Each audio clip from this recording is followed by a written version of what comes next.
cities all shake and quiver and quake as he robs them of their gold. The autumn wind is a raider, pillaging just for fun. He'll knock you round and upside down and laugh when he's conquered and won.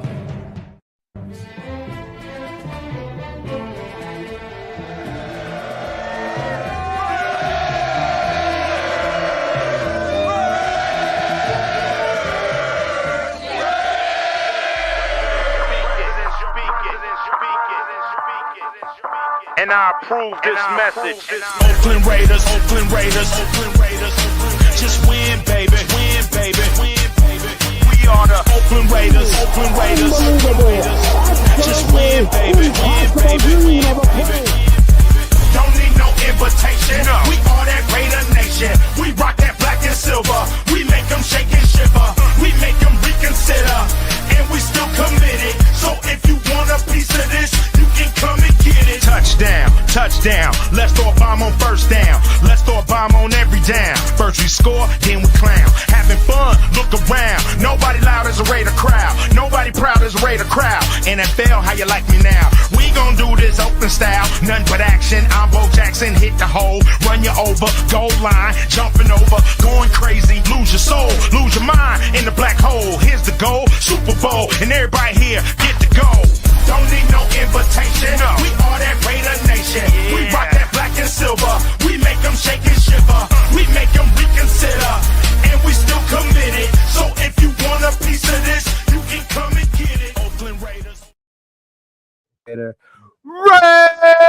Raiders, what is up? What is up, fam? Welcome to another Wednesday with the Raider Connection with myself, my boy Jeff, New England Raider, Nate, Las Vegas Raider, my boy Jay, just win, baby, just baby. Man, you changed your damn name. What is it now, dog? I didn't change my damn name. Okay, my bad. You told me All not right, to. I'm just Raiders, baby. Just Raiders, baby. All right, okay. Yeah. And then, of course, our guest, our boy Afakasi Raider. What's going on, big dog? How you doing? What's going, gang? What's cracking? What's up, brother? Glad to have you on board. Davey today, and man. Jay, my guys. Salute everyone in the Sir. chat. Welcome. Thanks for welcome. joining us. Appreciate it. Yeah, man, I appreciate you coming through. I mean, I met y'all recently, but when I started this whole YouTube thing, Afakazi AR was a big help, big influence. Helped me get started, show me a lot of the stuff. So I'm glad to have him here. I'm glad he's connected with you guys as well. You know, it's a good person to connect with because these YouTube streets can be a little dirty. Right. As I'm sure you guys have noticed. So, you know, AR is a really cool guy, really stand-up guy. So appreciate you being here, big dog. Thank you for the kind words, my friend. It's a pleasure to be here. Yeah. Salute to everyone in the chat. Let's go. Let's talk some Yeah, ball. that's going on with the chat. My boy Raider Paul, what's going on, big dog, with the Raiders? Lord Rochitas, what's going on, brother? Hey, just Raiders, baby. You did not change your name. My bad, dog. You're right. welcome. Richard Leon, what's going on, brother? AK, salute, brother. Rafa in the house. What's going on, Rafa? You know, Aunt was going to be here. His boy's on the channel today. What's going on, RWO? You know? Brett Glasso, hi, welcome to the show. Ducky the Butcher, welcome, brother. Raiders, what's going on, big dog? What's going on? Billy Davis, as usual, man, the huge big time supporter. We appreciate you, Billy. So what up, Raider Nation? Leo, Jeff, Jay, Afakasi, and Las Vegas Raider 10. What's going on? Ben Bad, welcome, brother. What's going on? And of course, our homie SoCal Sal in the house. Yes, Raiders Food Chris, welcome, brother. Welcome. Hopefully, I'll see you soon, man. Hopefully, I'll see you in Vegas that weekend when we go down there. And of course, thank you. Oh, you got Brett with the super sticker. Oh yeah. Thank you. Oh yeah, starting off right. I love it. Starting it off right. Yeah. Wait, so when did I miss when you started getting super chats, or I just off for a while and I totally lost it? Yeah. You're muted. Sorry. Mic check. Yeah. Sorry, I had some fam come through the door. So my channel just got monetized just the start of the January.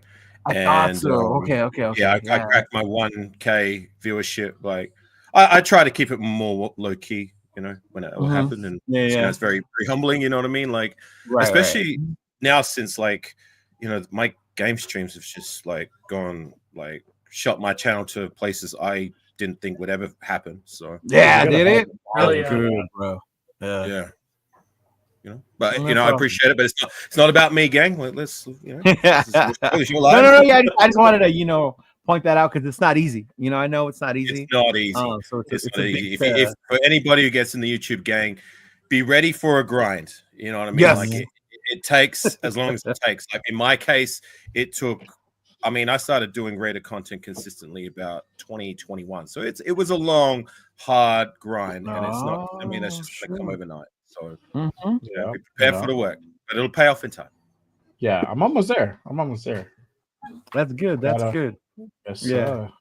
I always tell Jeff, man, because they like to do different eras of Raiders. Sometimes we talk about the 70s. I'm more 80s, 90s. And then I always tell, man, if you ever want the 2000 Oakland, talk to AR. Legit. Well, I'd say the late 2000 teens is my the late 2000s level of, I guess, like, I hate to call it expertise, but I mean, I'm very knowledgeable, like when it comes to when my time started till now. Right. Yeah. And you are for that era. Sometimes I'd be forgetting some of those players, and it's like, I bet you he would remember that one. Right. The Raiders on week 15 in 2010. What'd you say? I said, okay, who was the kick returner in 2010 in week 16? That would have been before. Easy. That's easy. Kobe. Mm-hmm. Yeah. Mm-hmm. The guy who autographed the back of my chain, Jacoby Ford. Right. Yeah. God, I hope we could get someone in the door who's even half the caliber of Jacoby when it comes to the return game. Right? I mean, we haven't had a good return game like that in so long. You know what I mean? No. Like with Jacoby, it was like you felt it. He could break one at any time.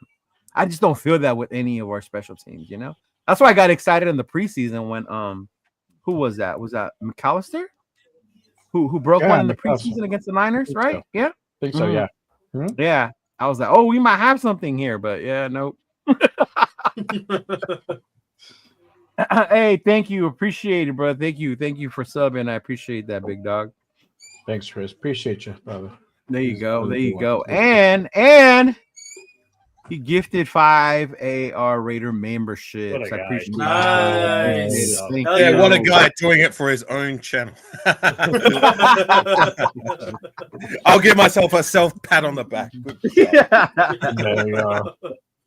Hey, that's how it starts, right? That's how you get it in. Right. I'm just putting it out there so I can get some more people just to show off the emotes and that. So, yeah. It's definitely a grind, but but the reason we're here, why we do this, is we love to talk about our Raiders, right? And we're finally at that point. The Super Bowl's over, the off season. Everybody's 0-0, new opportunities. It's time to start to get either hopeful or be optimistic or whatever it is you want to be. But AR, let's start with you. How are you feeling going into this new upcoming season with the changes that have been made so far? Well, look, I like what they've done from the coaching standpoint. That's step one, is for the off season. We got to sort out this coaching situation, and I'm glad that they sorted that out pretty quickly. You know what I'm saying? They were very proactive. They wanted their guys, and for the most part, they got them. You know what I'm saying? Like, we went with experience. We went with the guys that have credentials. And we kept guys that, should have been retained. Guys like Patrick Graham. I'm glad that he's still in the door, because I've said it before and I'll say it again. For me, like, he did everything he could to keep us in games with the resources that he had available, because we were missing a lot of key players. You know what I'm saying? My only minute gripes is, like, Carroll's age. You know what I'm saying? Like, don't get Jeff started. Right. And I mean this respectfully. All I'm saying is that, like, how long is he going to be in the door, even if he succeeds? Right. As well as, like, the question I ask myself every day: how long am I going to be here? I mean that with all due respect to the the OG heads and that. You know what I'm saying? But And the other thing is, with Chip Kelly, like he's a creative mind, another guy who has credentials, and he's won 2 national titles, being part of the coaching staff or as a coordinator. I liked his creativity when once upon a time, I used to watch more football outside of Raider football, and that included the time when he took over the Eagles and was their head coach. And when I first started watching them play early in the season, I was like, oh, I like the creativity with some of what they were doing on offense. However, I don't like how it ended. I don't like the ramblings about like that of how his time and his demise at the Eagles as well as with the Niners. You know what I'm saying? I mean, it's crazy to think he has a worse head coaching record than Dennis Allen, Josh McDaniels, and Antonio Pierce in his time with the Niners. Like that's crazy. Yeah. But like I mean, the ramblings about like how sometimes he's impersonal about like the kind of like how Josh McDaniels was. You know what I mean? So yeah, I hope that's not the case. But look, for the most part, those are mine, and I do appreciate like what they've done. Okay. So I'm happy with that. The next step is free agency. Like which players are we going to retain, and which players are we going to bring in the door. And once again, I hope they show more urgency and more proactivity than what they did last season and the season before that and the season before that. You know what I mean? Like to me, like they brought in Christian Wilkins, but outside of that, what else do they do? Yeah, outside of Wilkins, I mean, Chase on, but that wasn't somebody like, oh, let's go get him. Luckily, we were able to pick him up during the season, and he turned out to be good for us. But we did nothing before the trade deadline. I've said that I don't know how many times now. But you know what? When it comes to the NFL, I don't see the trade deadline the way the NBA and MLB is. You really don't see blockbuster trades like that. If you do, it's like blue moon. Yeah, I think that's more of a thing like us as fans would want it to happen, but when it comes to the NFL, I rarely see things like that happen. Yeah. If you do see a trade off-season type shit, players demanding it, the more we're going into, I see more 49ers want to leave the fucking team. Like, damn, that's crazy. It's usually for like draft capital than like player for player, isn't it? When their windows closed. Yeah. In the NFL. I mean, and then you think about us trading away Tay. We traded him away, and then we got a 3rd round pick for him. So to me, that's good. We at least we got something out of that one. It was sad to see him go for me. I really liked him, but he needed to go. All the shit that was going on, I get it. So, but yeah, I'm glad too. I agree with you. I'm glad they took care of the whole hiring thing quickly. I know in the beginning it was up for debate. Ben Johnson reports Ben Johnson. Come Monday, Ben Johnson's in Chicago. What the fuck? What happened? Yeah. How about these inside reports saying that his signing was imminent, and then he goes signs someone else, and then Mark Davis himself comes out and says, "We didn't even call him. We didn't even pick up the phone." Right? Which is crazy to me now because I was telling the guys earlier, like nowadays I don't even know what to believe or who to believe.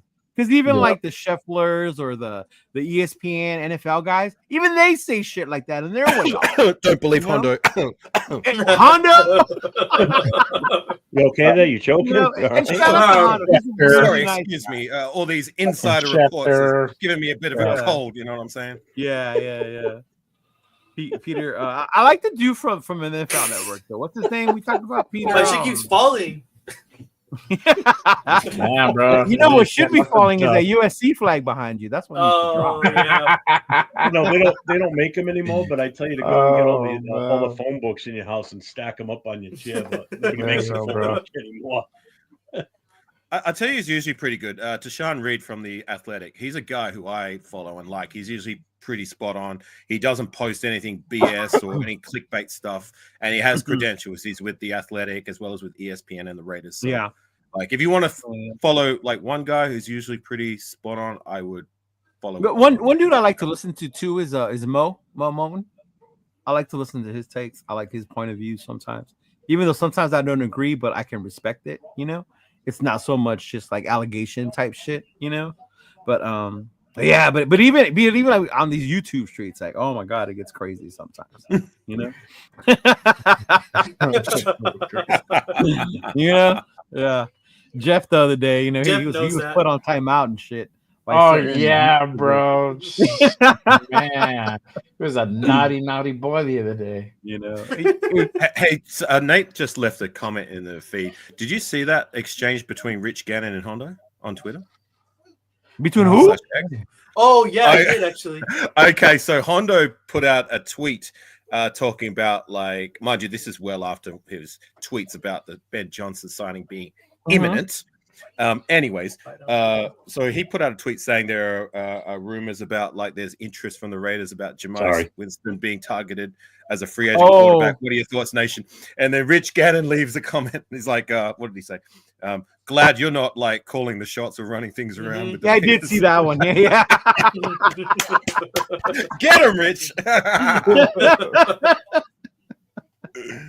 Hell yeah. Yeah. You know what? And I've met Hondo. Hondo's a nice guy. He really is. And I understand he's a reporter or whatever, but sometimes this shit, it's like, bro, like, for real? Yeah. Like, yeah, it's pretty crazy to me how that I see it now. Yeah. I know I had me ready to give Ben Johnson a foot massage. I know, bro. That's Rich. Yeah. Mm-hmm. Yeah. What up, Nutty Nate? Welcome, brother. Yeah, man, that was fucking crazy. It's crazy to me, and that's why I like it. Like when we come on, because we know we're all cool with each other. We could just talk about like where we think we feel the direction's going, you know. And we don't always have to agree. Me and Jeff fight all the time about the quarterback position, you know, all the time. Me and Jeff, every week. You go back and watch the show the other night when Jay and I were on. Him and I were going at it. Well, I think everybody here, we all understand what we are, and we're nothing more than just fans giving our opinion. You know what I'm saying? Yeah. Like, yeah, I'm no analyst, and I'm not gonna pretend that I am. I'm no what's the word for it? Statistician or statistician? Oh, you got it. You know what I'm saying? Yeah. I'm not all this and that. Like, I'm not gonna pretend I'm some inside reporter or whatever. Like, I'm just a fan, just like everyone in the chat feed who just gives his opinions. I just happen to be on YouTube doing the damn thing, you know what I mean? Like, someone needs to tell that's what annoys me is when there's some people that are out there that believe they are bigger than what they are. When it's like, well, you're not working for ESPN, you're not working for the Athletic or the Raiders, you know what I mean? So don't try and push on us that you're any more than just a guy who, if you're doing reporting, all you're doing is, say, going to one of these guys who are actual reporters and being the first one to retweet it or retweet it. Oh yeah, that does not make you an inside reporter. That does not make it breaking the word, bro. You gotta spread the word. Yeah, no, and that's right. And it's crazy too when you even get like shit like this, and motherfuckers swear that they know because they were Al Bundy in high school, you know, or because of what they do for their living. And I know how to run this. You gotta let me run the team. Like, bro, we're fans, and we're talking about our fucking team, and that's it. You know, some people, they have great knowledge of the game, you know, insight. And it's great to talk football with them. And I think that's the part that I like. But it's the ones that like to talk in like and sorry for sounding like a Star Wars nerd, but when they talk in absolutes, you know?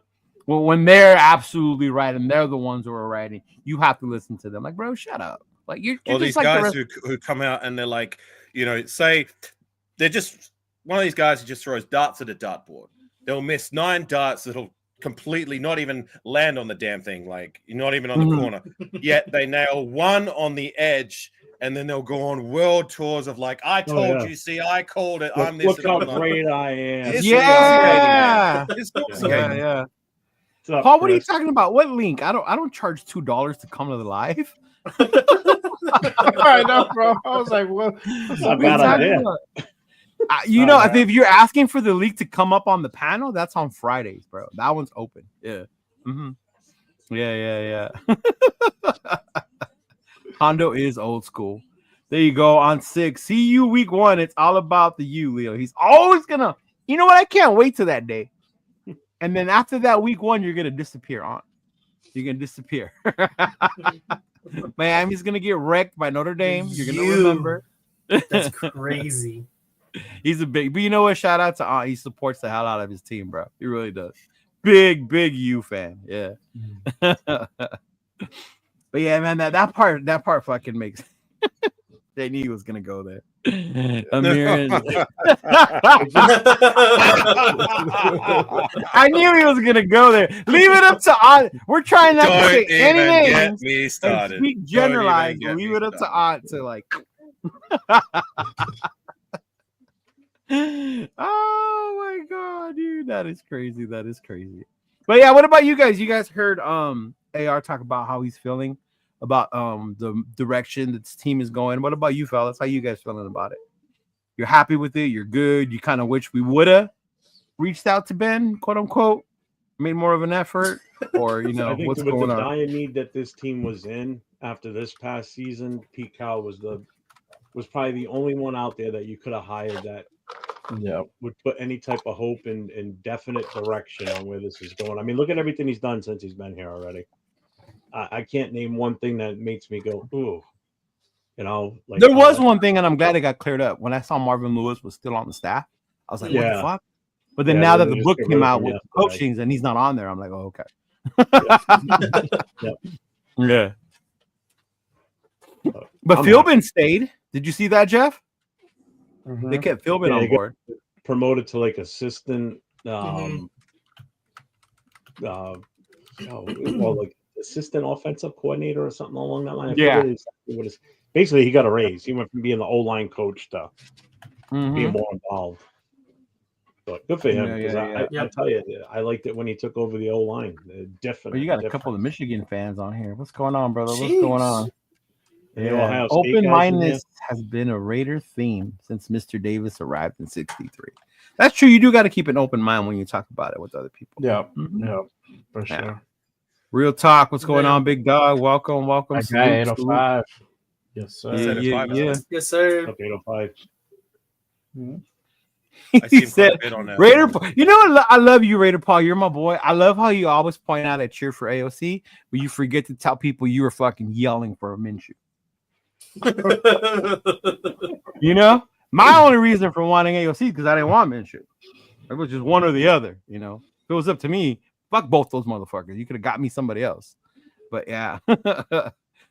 Oh man. But what about you, Nate? You're the younger one, bro. I'm always interested on how you feel because I'm kind of like with Jeff and them. As much as I wanted Ben Johnson, when Pete Carroll's name came up, it excited me because of what he's done as a veteran coach. You know, get off even the as much table. as I hated the big boy table. Dude, my shit keeps falling. Apparently, I gained some pounds or something. My shit keeps falling. But camera in front of you. Well, you might have to stand up, bro. No, but I really like it. Initially, when we were looking for a coach, I kind of did want the offensive-minded coach, like a Ben Johnson. But there, honestly, besides Ben Johnson, there wasn't really like the options besides him were not my favorite. And then obviously, that's not a secret back here, big USC guy. So when Pete Carroll came up, I was like, yes. In the beginning, I was pounding the table for Mike Vrabel, and I mean, to me, he was probably the best coach that was out there at the time. But once steam started picking up with Pete Carroll, I really liked that hire, and I'm really glad that we got him. And then I was telling you guys that I had right before he was hired, I was watching a podcast, Busting with the Boys, with Clay Matthews and his brother who played for Pete Carroll, and they were just telling a ton of stories of how he runs his team meetings, how he runs his practices, what it's like to be a player for Pete Carroll. And man, that just gets you super hyped up as like someone who's played football and what it's like to be like just with the team like that and how a coach really affects your outlook on, playing the game. It's someone you want to play for. So I'm hoping that he brings that kind of energy like he has everywhere he's coached prior. I'm really looking forward to having that kind of energy in the Raider building for sure. Yeah, it spoke volumes to me seeing Marshawn at his presser. Yes. That Marshawn was there to greet him. Like that to me was like I would have fucking been there, like that. Like that. Yeah, so that was cool to me. Yeah. We got a question from On Sick for the panel. Question on the panel. Do you think we can trade Andre James for a 3rd round pick? Look, man, if someone's dumb enough give us a 3rd round pick for Andre James? You taking it all day. All day. Oh, yeah. Now, do I think the team will do it? No. I'll take a Slim Fast shake for him. That was actually a stab at somebody who actually said that. I'm not going to say names, but that's insane. It's almost lunacy to think that someone would actually think that, like, someone is going to give us a 3rd round pick for a guy who's look. I'm one of the guys who doesn't mind Andre James so much. He is what he is. He's not a Rodney Hudson. He's not a Barrett Robbins. He's not even a Samson Satelli or a Steven Wisniewski. You know what I mean? Like, guys who we've had in the door who are good centers. Right. He's that middle of the pack, below middle of the pack. Do I think he's all the way terrible? No. But to my recollection, how long does he have left on his contract? He just signed, what was it, last year with was it McDaniels or was it Telesco? Was it Ziegler or Telesco that gave him his contract? Whatever it may be, but I don't believe that there's much longer on his contract I think anyways. It's like 2 years left, I think. Yeah. So why would a team give a 3rd round draft selection for Andre James? Like, you got to do the maths. I mean, like, it's not only that, but his talent. You wish you thinking. You're dreaming. Yeah, we got a 3rd for Devontae. You think you're going to get a 3rd for we paid a 6th for Denzel Perryman, who was granted it's a different position, but he was in a much better state in terms of performance the time we traded for him, and he did well as a Raider than what Andre James has done of late. So if he's only garnering a 6th or a 7th, you're in La La Land if you think we're going to get a 3rd for Andre James. Yeah, right. he signed a 3-year. He's on a 3-year, and so he won't be a free agent until 2027. Right? Yeah, that's what I thought. So I did a poll to the chat, to the room. So far, it looks like 92% of the chat feels that the hire, the coaching, and the GM they're satisfied with. They're totally cool with it. Looks like there's 8% that doesn't. Probably they were hoping for, I don't know, younger. Yeah, which makes sense. I get it. As a younger fan, they want to see the newer type things. Like the whole thing with Pete Carroll and his age. Like, fuck, what's gonna happen in 3 years when he dies? Like, bro, like that's that's messed up to even say. But if Pete Carroll, look at his energy. The energy he brings. Like, I just don't see it being like there's this old dude running the team right now. I think that dude lives on to like his 80s, like late 80s. Yeah, that dude. What the fuck he's on. Doesn't he look younger than that? It looks younger. The cat we were looking at. That's like 10, 15 years younger than him. Hey, just Andre James. He's got a potential out clause in 2026. So a team's going to give a 3rd for him with that? Yeah. No, they're not going to give a 3rd. Yeah, right. Just doing it. They'll count 1.7 dead cap space for it. Hell, why don't we get a 1st rounder for Zamir White while we're at it? Since we could throw out we can do that. Crazy trade scenario. That's why I said if there's a GM dumb enough to do that, fuck it. Let's do it. We pull our own Raider trade. Let's just trade for Luka. Fuck it. Yeah, if I could trade for Luka. What about the offensive coordinator? How you feeling with the whole Chip Kelly thing and the offensive changes that have come? I know you said you were happy with Graham. So am I. I'm glad we kept Graham. I'm glad we kept Leonard. Very good. It really makes. I think it's going to solidify our defense, and we'll talk about that in a little bit. But how are you feeling about with having paid that much money for Chip Kelly?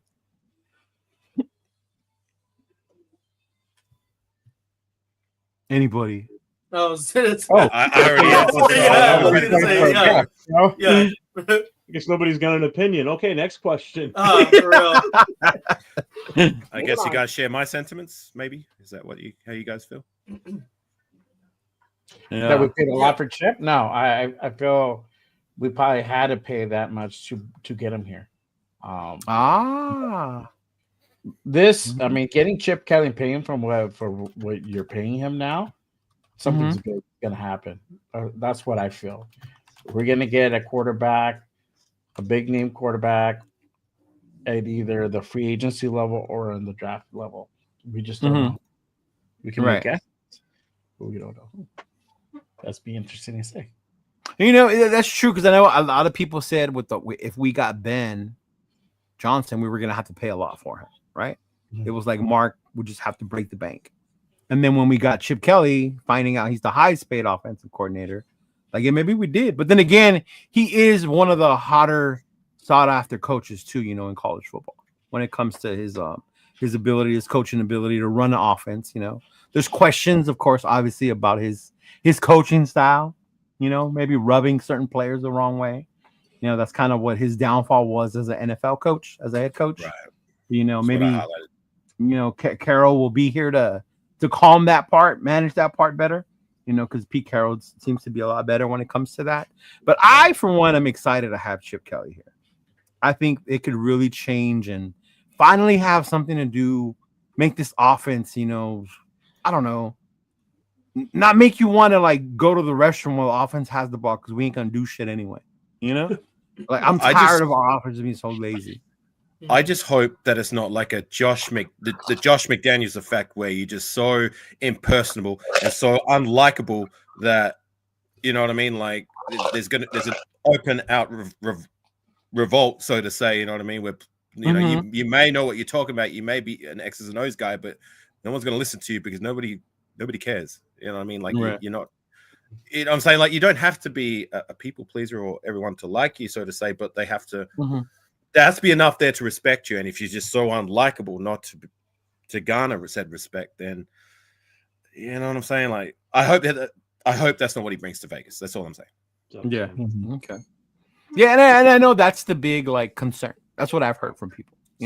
Because of that unlikableness. Maybe he'll be like Josh, but I think there's a difference when you're an offensive coordinator and you're the head coach. But at the same time, it's like still that respect level.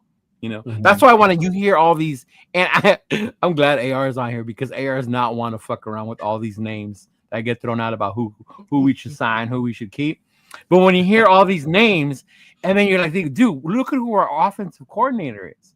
You got to remember that part before you start saying, sign this dude, bring this guy. Like, let Rodgers come over here. Like, How many quarterbacks has been thrown out? Like, how many names have been thrown out in the last 3-4 days alone? Like, oh my God, Aaron Rodgers and Kirk Cousins the day before. It was Sam Darnold the day before that. It's insert quarterback name here. Oh, this guy is going to be an impending free agent that's going to garner a lot of interest from the Raiders. We're going to sign it.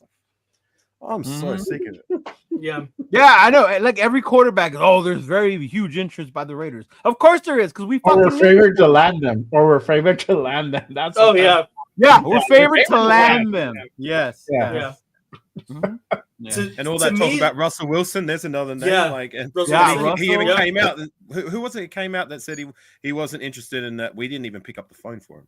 And how many of these rumor mills was going around about Russell Wilson? We're going to trade for him. His signing is imminent because Pete Carroll is our head coach. This is going back to last year. We had the same damn thing last year being rumored that we were going to bring in Russell Wilson. We didn't even call him. And how much he wanted to come here too. That was the whole big thing as well. But to me, the thing about Chip Kelly is everywhere he's gone, he's had the weapons. That's what's going to be the most interesting part to me. It's the quarterback.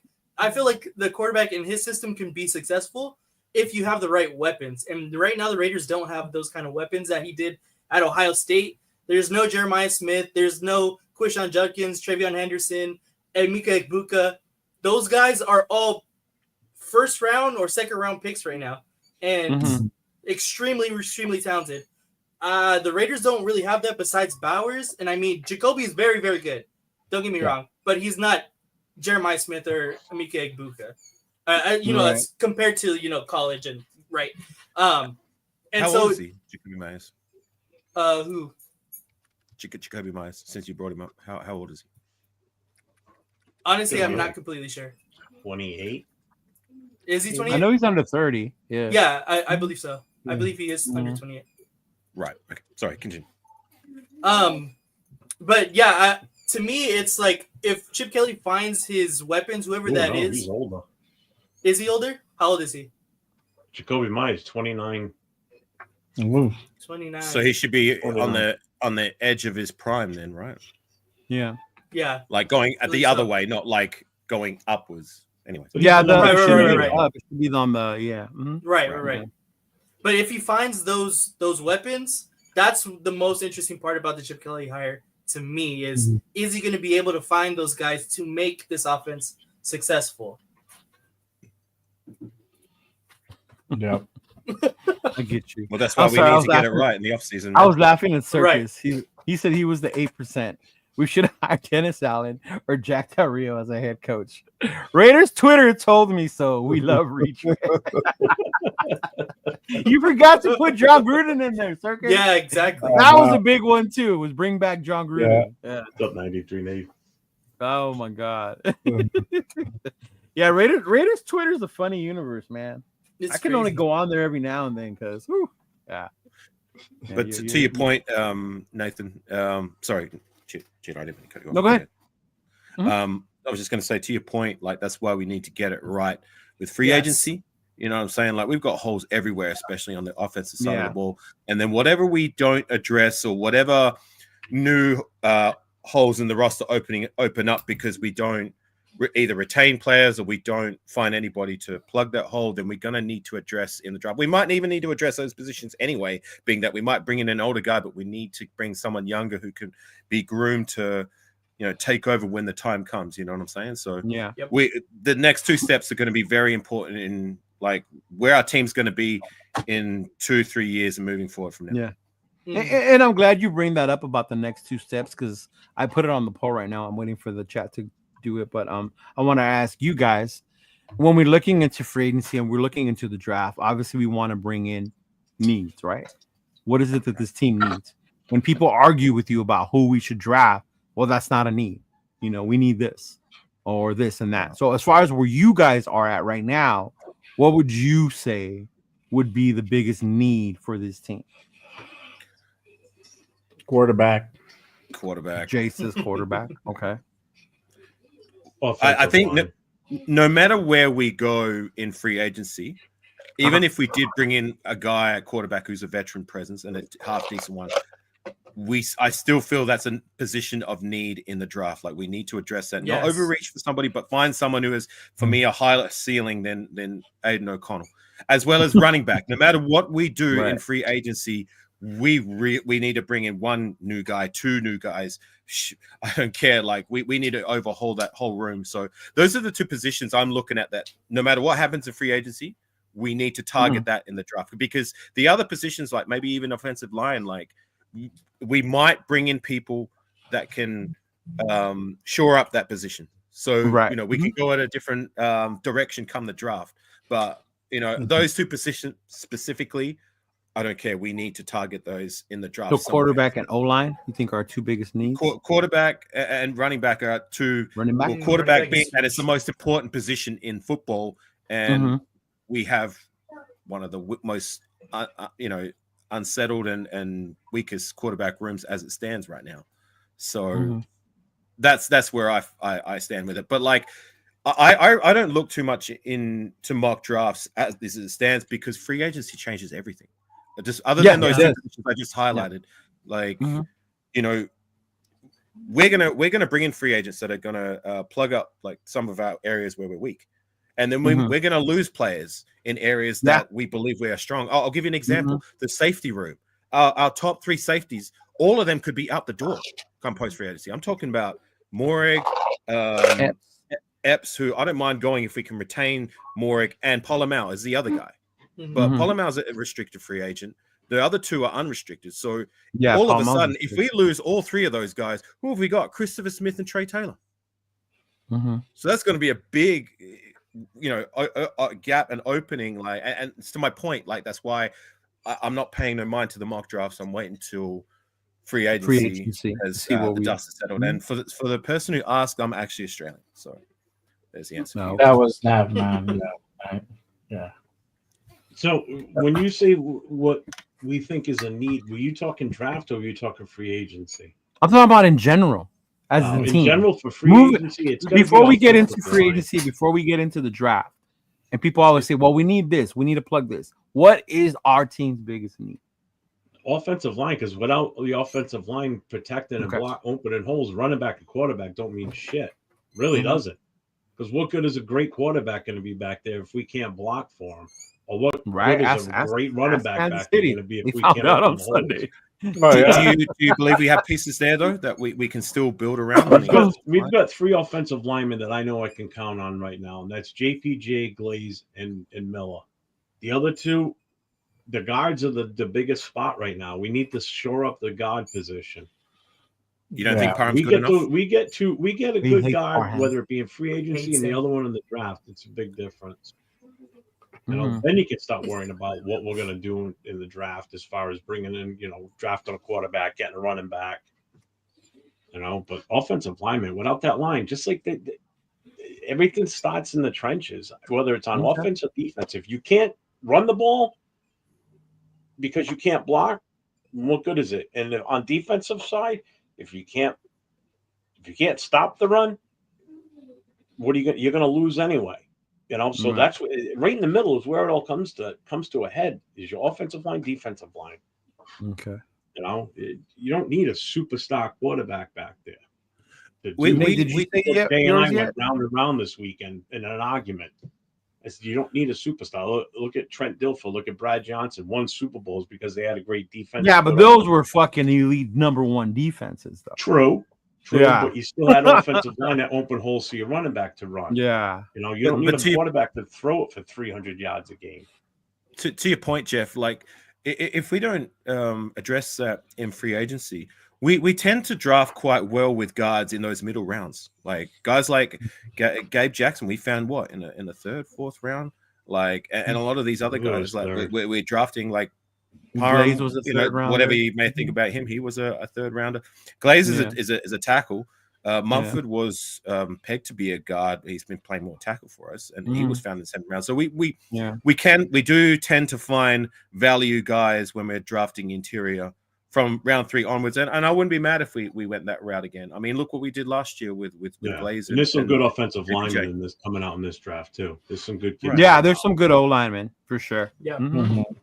Yeah, 805 thinks Meredith can be solid. Parham needs to be replaced. He's with you. I wouldn't mind Meredith to be retained as that like cheap rotational guy because he's proved that he's actually quite a good one. Pleasantly surprising compared to the likes of those other veterans he brought in the door. Pete and Whitehair and Connor, you know what I'm saying? Like all the way. At least Meredith was a cheap, solid option, and if he stays again as a cheap, solid rotational, that's good, OJ. Yeah. What about you, Nate? I know Jay said quarterback. What do you feel? It's hard to not say quarterback, to be honest, at this point. But I think our running back room is absolute garbage right now. We need something. Oh my God, we need something. Because our running back room is garbage, dude. Yes, exactly. How about Sura? I didn't know he had a Zamir White jersey. AR? What? I didn't know you had a Zamir You just saw White it jersey. just then. Right. You're talking about this one right here. There you go. Yeah, that one. Yeah.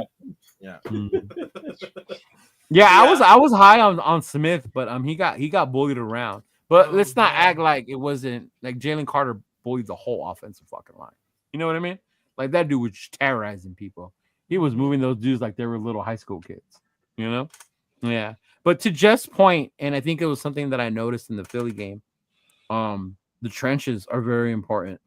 As good as that Kansas City D-line defense was all season and kept them in games, they couldn't fucking move Philadelphia. That Philly offensive line was bigger, stronger, you know? Even on the tush push, it was like ridiculous how many fucking yards do you got. Like Jalen Hurts was damn near halfway into the end zone. They pushed so fucking hard in that thing, you know? And you're talking about them pushing Chris Jones, you know? Like that's how good and how strong. And I think when you see games like that, and I know we like to talk about the game in the blueprint, you know, making sure you pressure Mahomes, and that was part of it. But I think the other part was that the trenches in that O-line. If you can solidify that O-line, it makes it easier, I think, trying to find the guy as your quarterback because it puts less pressure on him having to do more of the other shit to make up for a shitty O-line, you know? Like if you look at JD5, right? JD5, a lot of it is his improvisation, him making moves, extending plays, because that line is not that great, you know. But if he had a line like that, imagine how much better he would even be, you know, something like that. So when I think I really do want our quarterback, I think we need a quarterback. But one thing that I have been looking at and paying more attention to is the importance of those trenches, defense and offensive. And to me, that's the vision I think AP had with the defense. You know, before the injuries, we just didn't have the depth to make up for it once these dudes started going down. You know, yeah. If we look at the D line though, if all our guys are healthy and we bring back the same personnel that we had last year, it's quite a strong group. I mean, that's what I'm saying. Yeah, like Crosby, Chason, Kuntz, Adam Butler, Wilkins. I mean, that's very strong group. If they're all healthy and available and come back to us, I mean, I guess it just begs the question: where the hell does that leave Tyree friggin' Wilson? I mean, on someone's list, hoping that eventually he will, you know, whatever. I'm tired of making excuses for him, but yeah. Right there in my side frame, right there. That's why I would even take a shot at number 6 if he's there and take Mason Graham. I mean, you talk about a knockout front four on that defense. Good God. You add Carter or Graham to this fucking line? Dude. Is he are they interior guys in the draft? He's a defensive tackle. Graham is a defensive tackle. He's a monster, bro. Monster. I just hope if we draft once again at interior, that surely we can find someone who's even a decent rotational guy. Because how many interior guys have we drafted in the last decade, or specifically in the last 3-4 drafts? Like this They're not even rotation. We parted away with Byron Young last year after preseason, after one season. That's how well we've drafted interior guys. OJ, the need has been obvious for the past 15 years. Fucking quarterback. Hey, you know, and I get and I feel what he says, because every year when I have this argument with someone, we need to build this and we can get one next year. We need to build this first and we can get one next year. We've been saying that for 15 fucking years. You know, we should have did that when Carr was here. I would, as much as I liked him, I would not have been mad getting one time. We only did that one time. It was Connor Cook in the 5th round. And I said that a few weeks ago. We did Carter. We fought Carr over in a long run because we never brought in competition for him. And the year they did was Mariota, even could, and it put a fire under his ass. If you remember when Mariota was here, So he just stayed. He just stayed mediocre because there was nobody here that was going to take his job. He knew it was his job was safe no matter what he did. You know. Yeah, I mean, you bring in a young hotshot rookie while Carr was still here. Guess what? Either Carr steps up and plays lights out, or the rookie takes over. And we never did that. Or we wouldn't be in this position now. When my problem when we moved on from Carr wasn't so much that the time came, like, you know, whatever your stance you're on, if you loved Carr or you didn't. The time came, we moved on. My problem was that, like, all right, if we move on, what's the answer? Here we are 2 seasons later. We've been through what? Jimmy Garoppolo, Brian friggin' Hoyer, Gardner fucking Minshew, Desmond Ritter, guy we drafted in AOC, who's been okay, who can win in a pinch. But you know what I mean? Like, look at the answers we've been looking for, and it's just like that's not the answer. That's not the long term answer. Those guys, none of those guys give me like confidence that they're gonna get us to where we need to be and beyond that. Right. You know, even at AOC, like for me, his ceiling is like he can be good / very good at his best. He can start, he can win some games, but like just in my gut, my heart tells me he's not the quarterback who's got a ceiling where he could be great. Right. That's right. Yeah. I just wanted to identify that need, like before we start talking about free agents, who to keep, who we should target, like kind of see like what we feel the needs are on this team. Because every time I always find myself arguing with someone when you want a certain player, but we need this or we need that. Granted, I know we're a team that needs certain pieces, but I don't think we're that far off. And to your point, AR, even with the D line, this D line to me is, if we were to keep the guys that we have, it could be a very good defensive line. You know, Obviously, we would want more depth and injuries because of what happened. When we lost Kuntz, when we lost Wilkins, it wasn't very well. We could use help on the back end, on my opinion, when it comes to the defense, the linebackers. Someone other than Spillane, add another linebacker. But yeah, it's just interesting to me. But to me, most of the help has to come on that offensive side, starting with the interior of that offensive line. Because I'm cool with JPJ. I like JPJ. I like our tackles. Even if Miller may not be my favorite sometimes, it's hard to find a solid left tackle.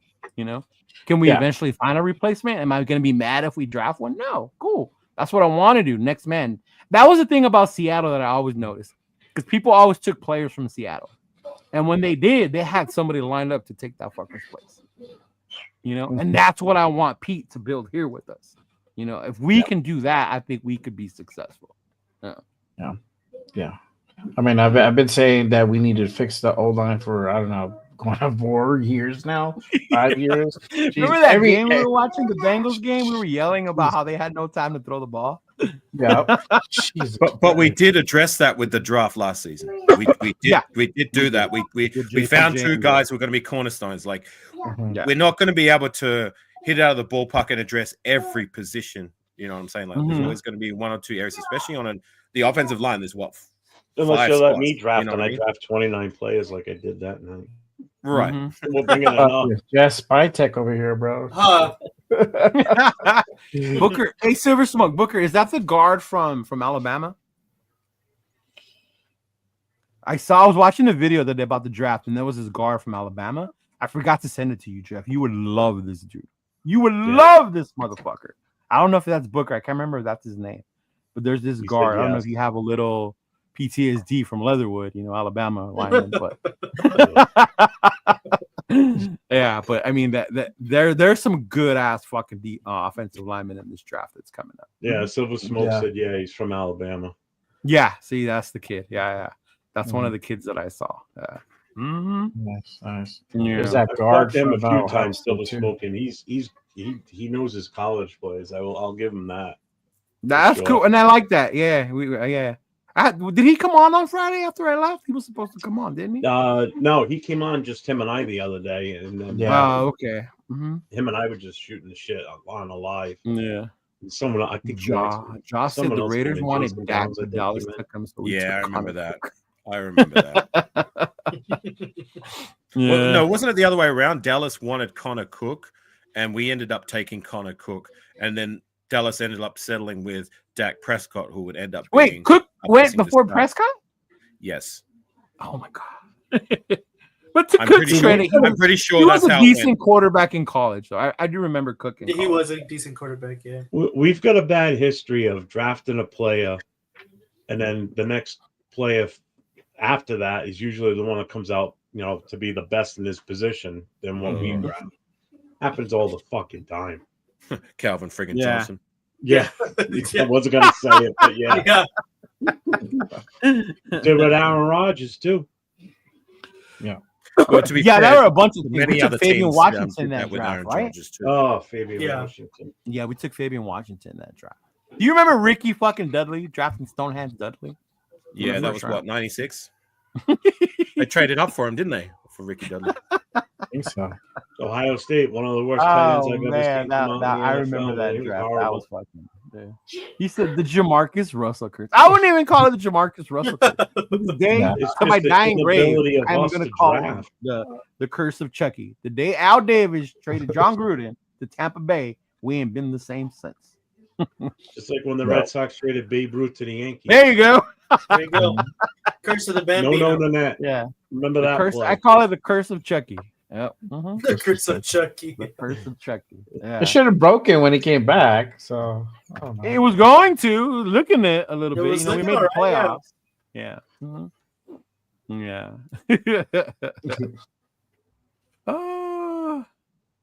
I know, and I've heard this too. You want to hear something funny? A-Rod broke records at quarterback for the Jets. Arguably his worst year as a pro. Can't be much worse than that. But then again, that just shows how shitty the Jets quarterbacks have been, though. Yeah, exactly.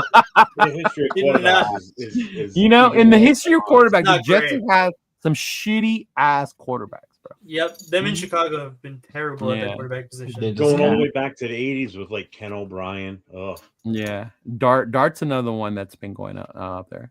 How are you with the draft quarterbacks, the rookies? Are you familiar with them, AR? Do you have anyone in particular you like? That's the draft guru. Come on. Yeah, you're talking to the draft guru here.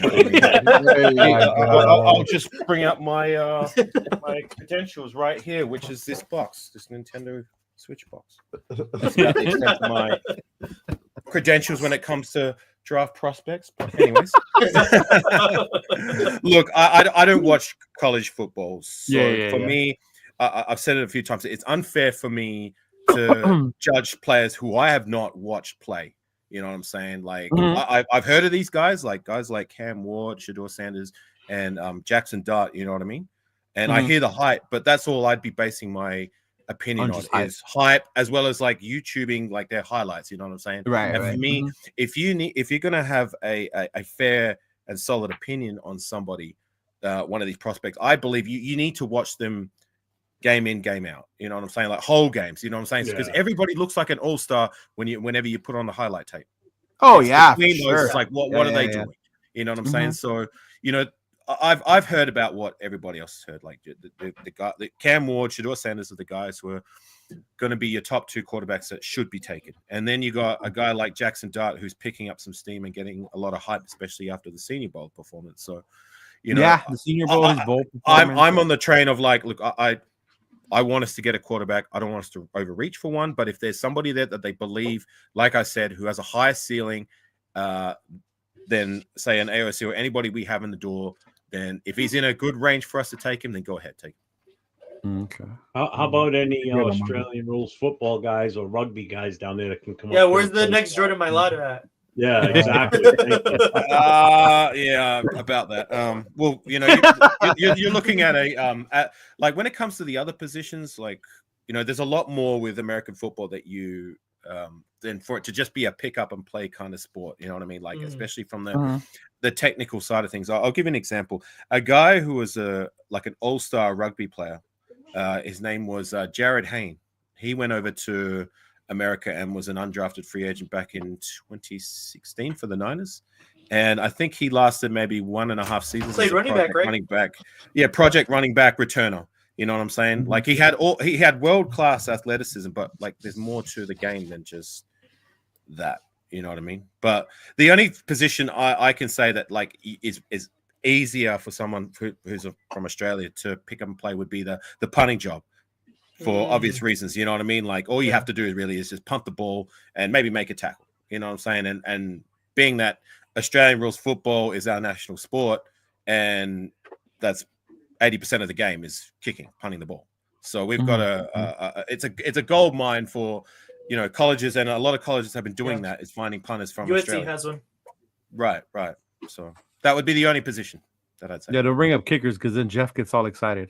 I'm not talking kickers anymore. not kickers, punters. Pull the bag out again. Well, let me see. I actually like this one, Frank Weber. Good line make average QBs look good. Bad lines make good QBs look bad. Just ask Kansas City.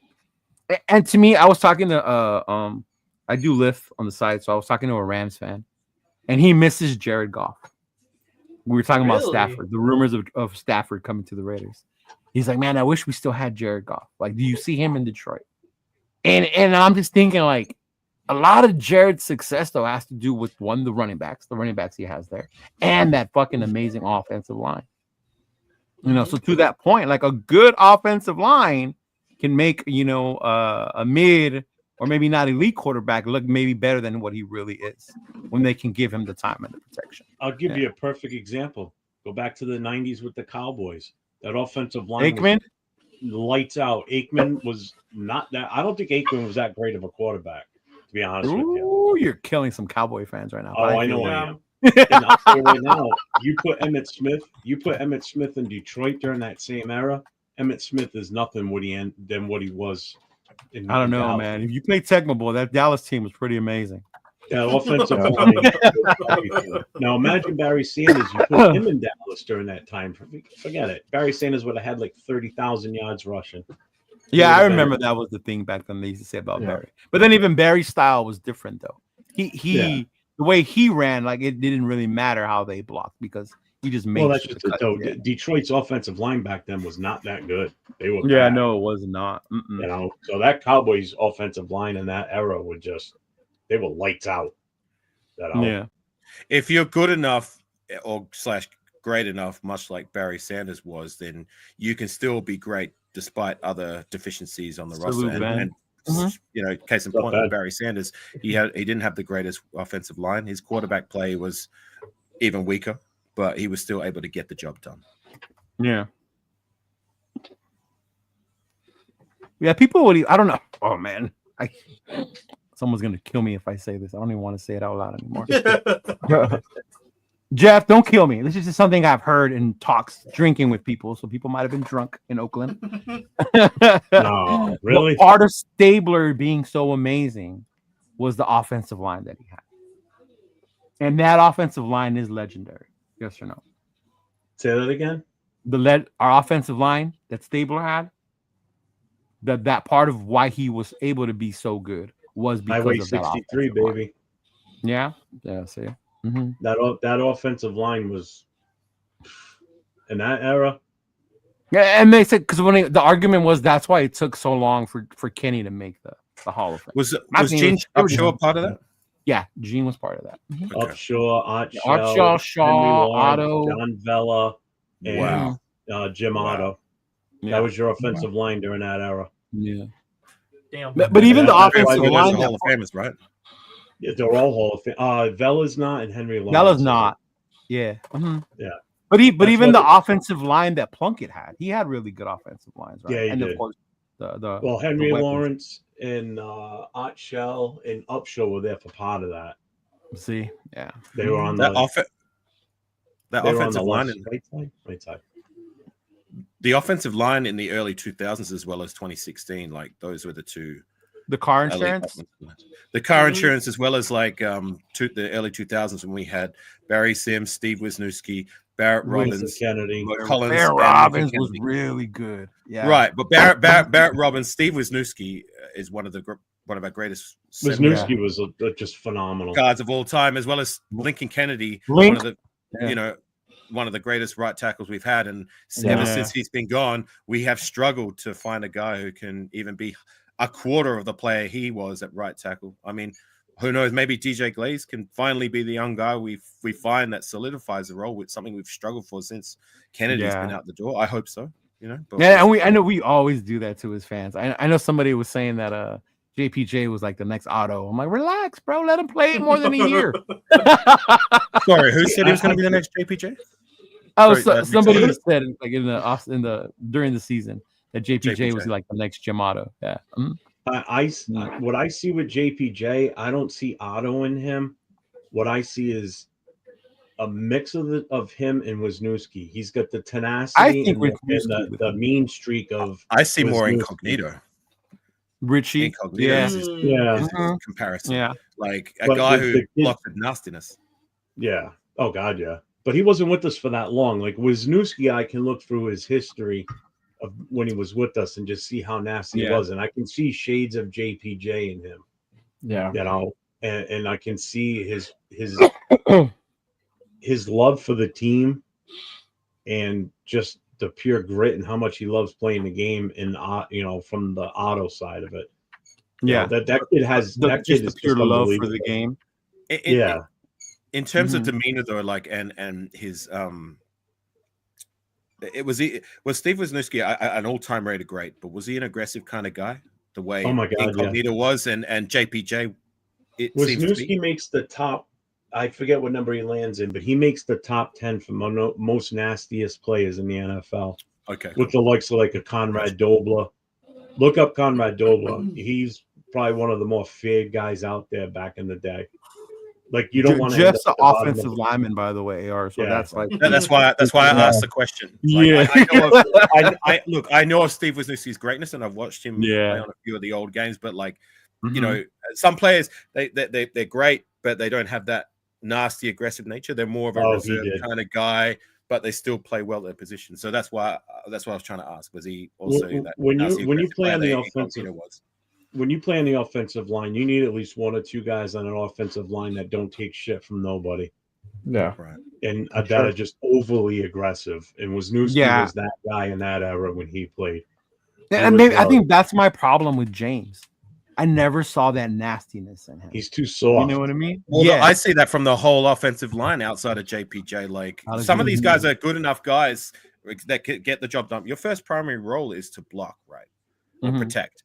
But like outside of JPJ, before we brought him in the door, like these guys are all for me like they're kind of more reserved, nice guys. You know what I mean? They could block. Like I wanted someone to come in the door who could bring that enforcer type mentality, much like we had in 2016, when every single one of those guys on the line were not just good, they were also enforcer type guys. You know what I mean? But at least we got that now with JPJ. Maybe we can find another guy. Yeah. Zabel. That's what I like. I think Zabel. I see Zabel a lot like that. He's like basically another JPJ to me. See, it's funny because when I played in high school, I didn't have that super aggressiveness when I was in high school. But when I played flag and then when I played semi-pro, totally different person. Because I think I would be like, if I would have stopped playing again right now, I would be like the Wisniewski on the offensive line for sure. And that's kind of how I was when I played. It's like I ain't taking no shit from nobody. You know, I legit sometimes would throw dirt because we played on a lot of fields that wasn't all grass. So, did you have the heavy casts on your arms the way they used to have? I wore no pads. I never wore pads. The only thing I wore was gloves on my hands and elbow pads on my knees. You played on stone fields, caveman, from the Stone Age. Even in high school, I didn't wear pads in my arms. Really? Everybody else did. That was back to the full ones down over your knuckles. Zero aura, huh? Zero aura. Just like Upshaw used to wear. How they used to. Yeah, Upshaw used to wear. Yeah. Him and Shell both. Yeah. Well, again, that's because they made that famous what they called Highway 63.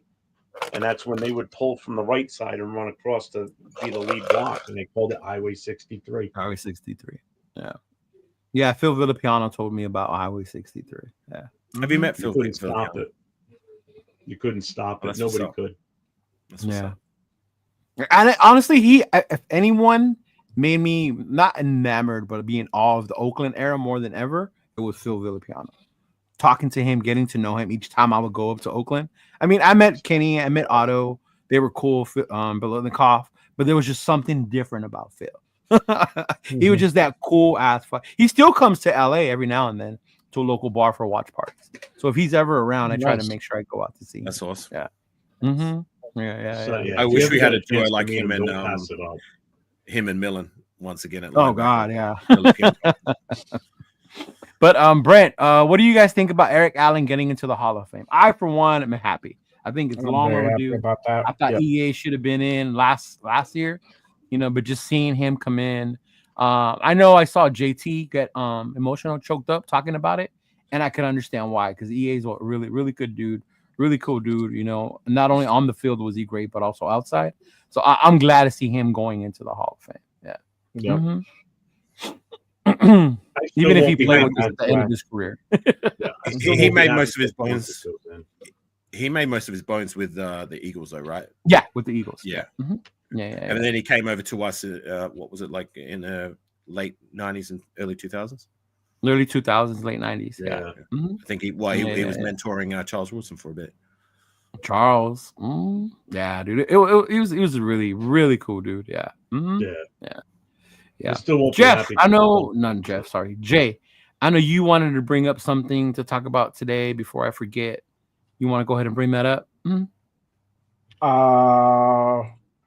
We said a couple of things. Which one exactly? Either one, whichever one, bro. I'm leaving it to you now. Yeah. Let's do. Hold on, I got it here.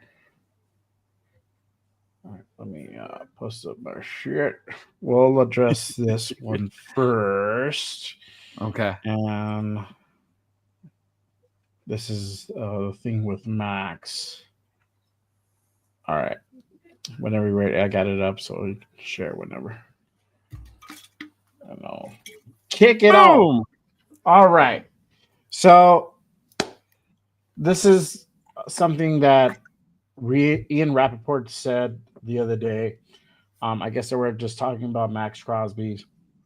So basically, Ian Rappaport saying that Crosby wants to be a Raider. He says Crosby might become the change.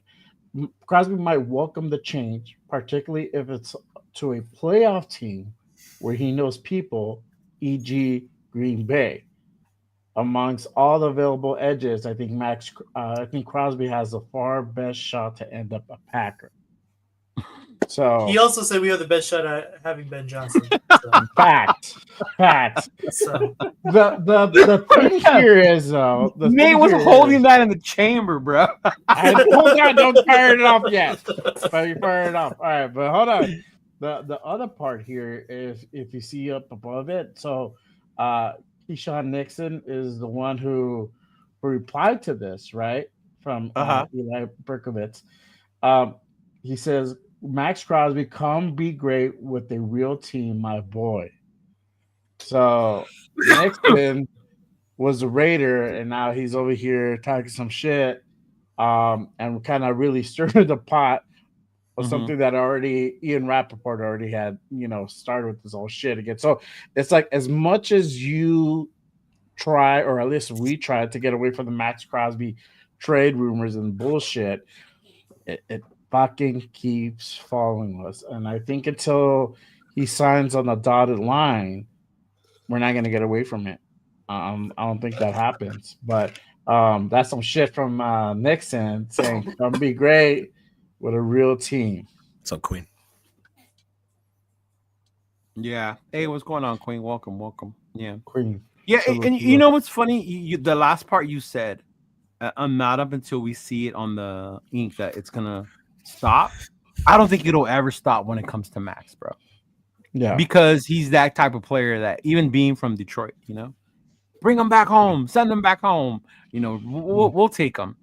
And I think that's just going to happen, especially now in the era that we live in with social media and, clicking and rumors. And like we were joking around earlier, everyone's an expert, insider, all that shit.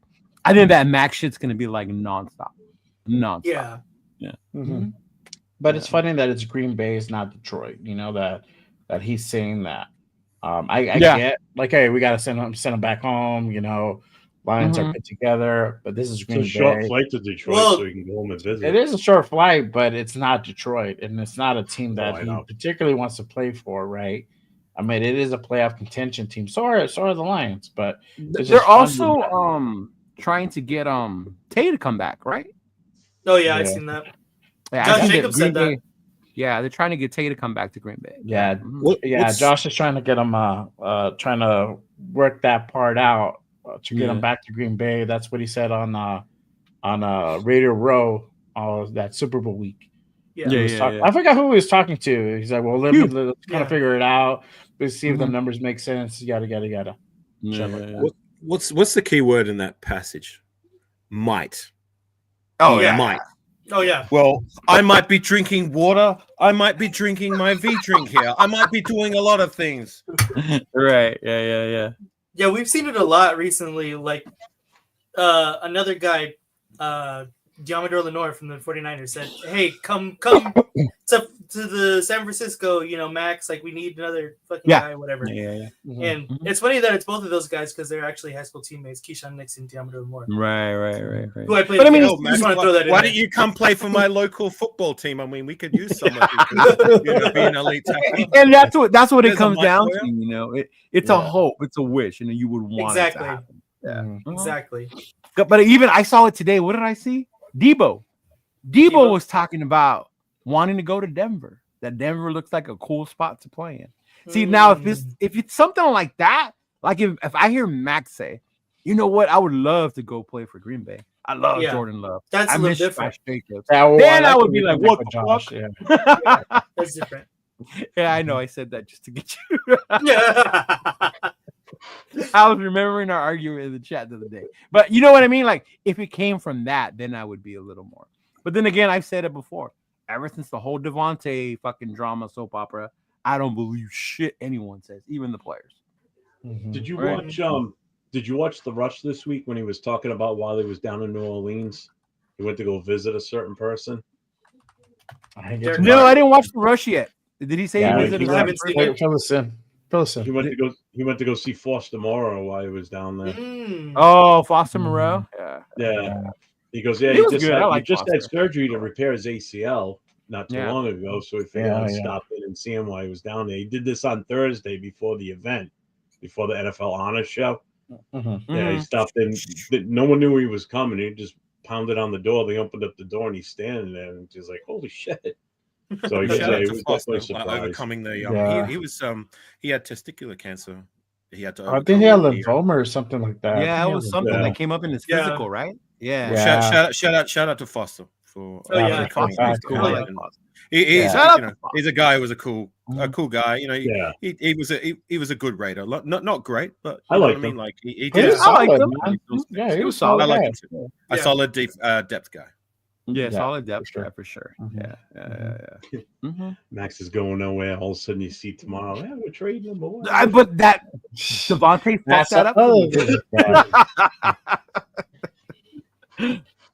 Okay, Detroit called. They want to give us their next three drafts, first round picks, and 3 draft picks this year for him. Okay, Max, it's been fun. See ya. I mean, if you're gonna trade Max, you gotta get more than a couple first. You gotta get.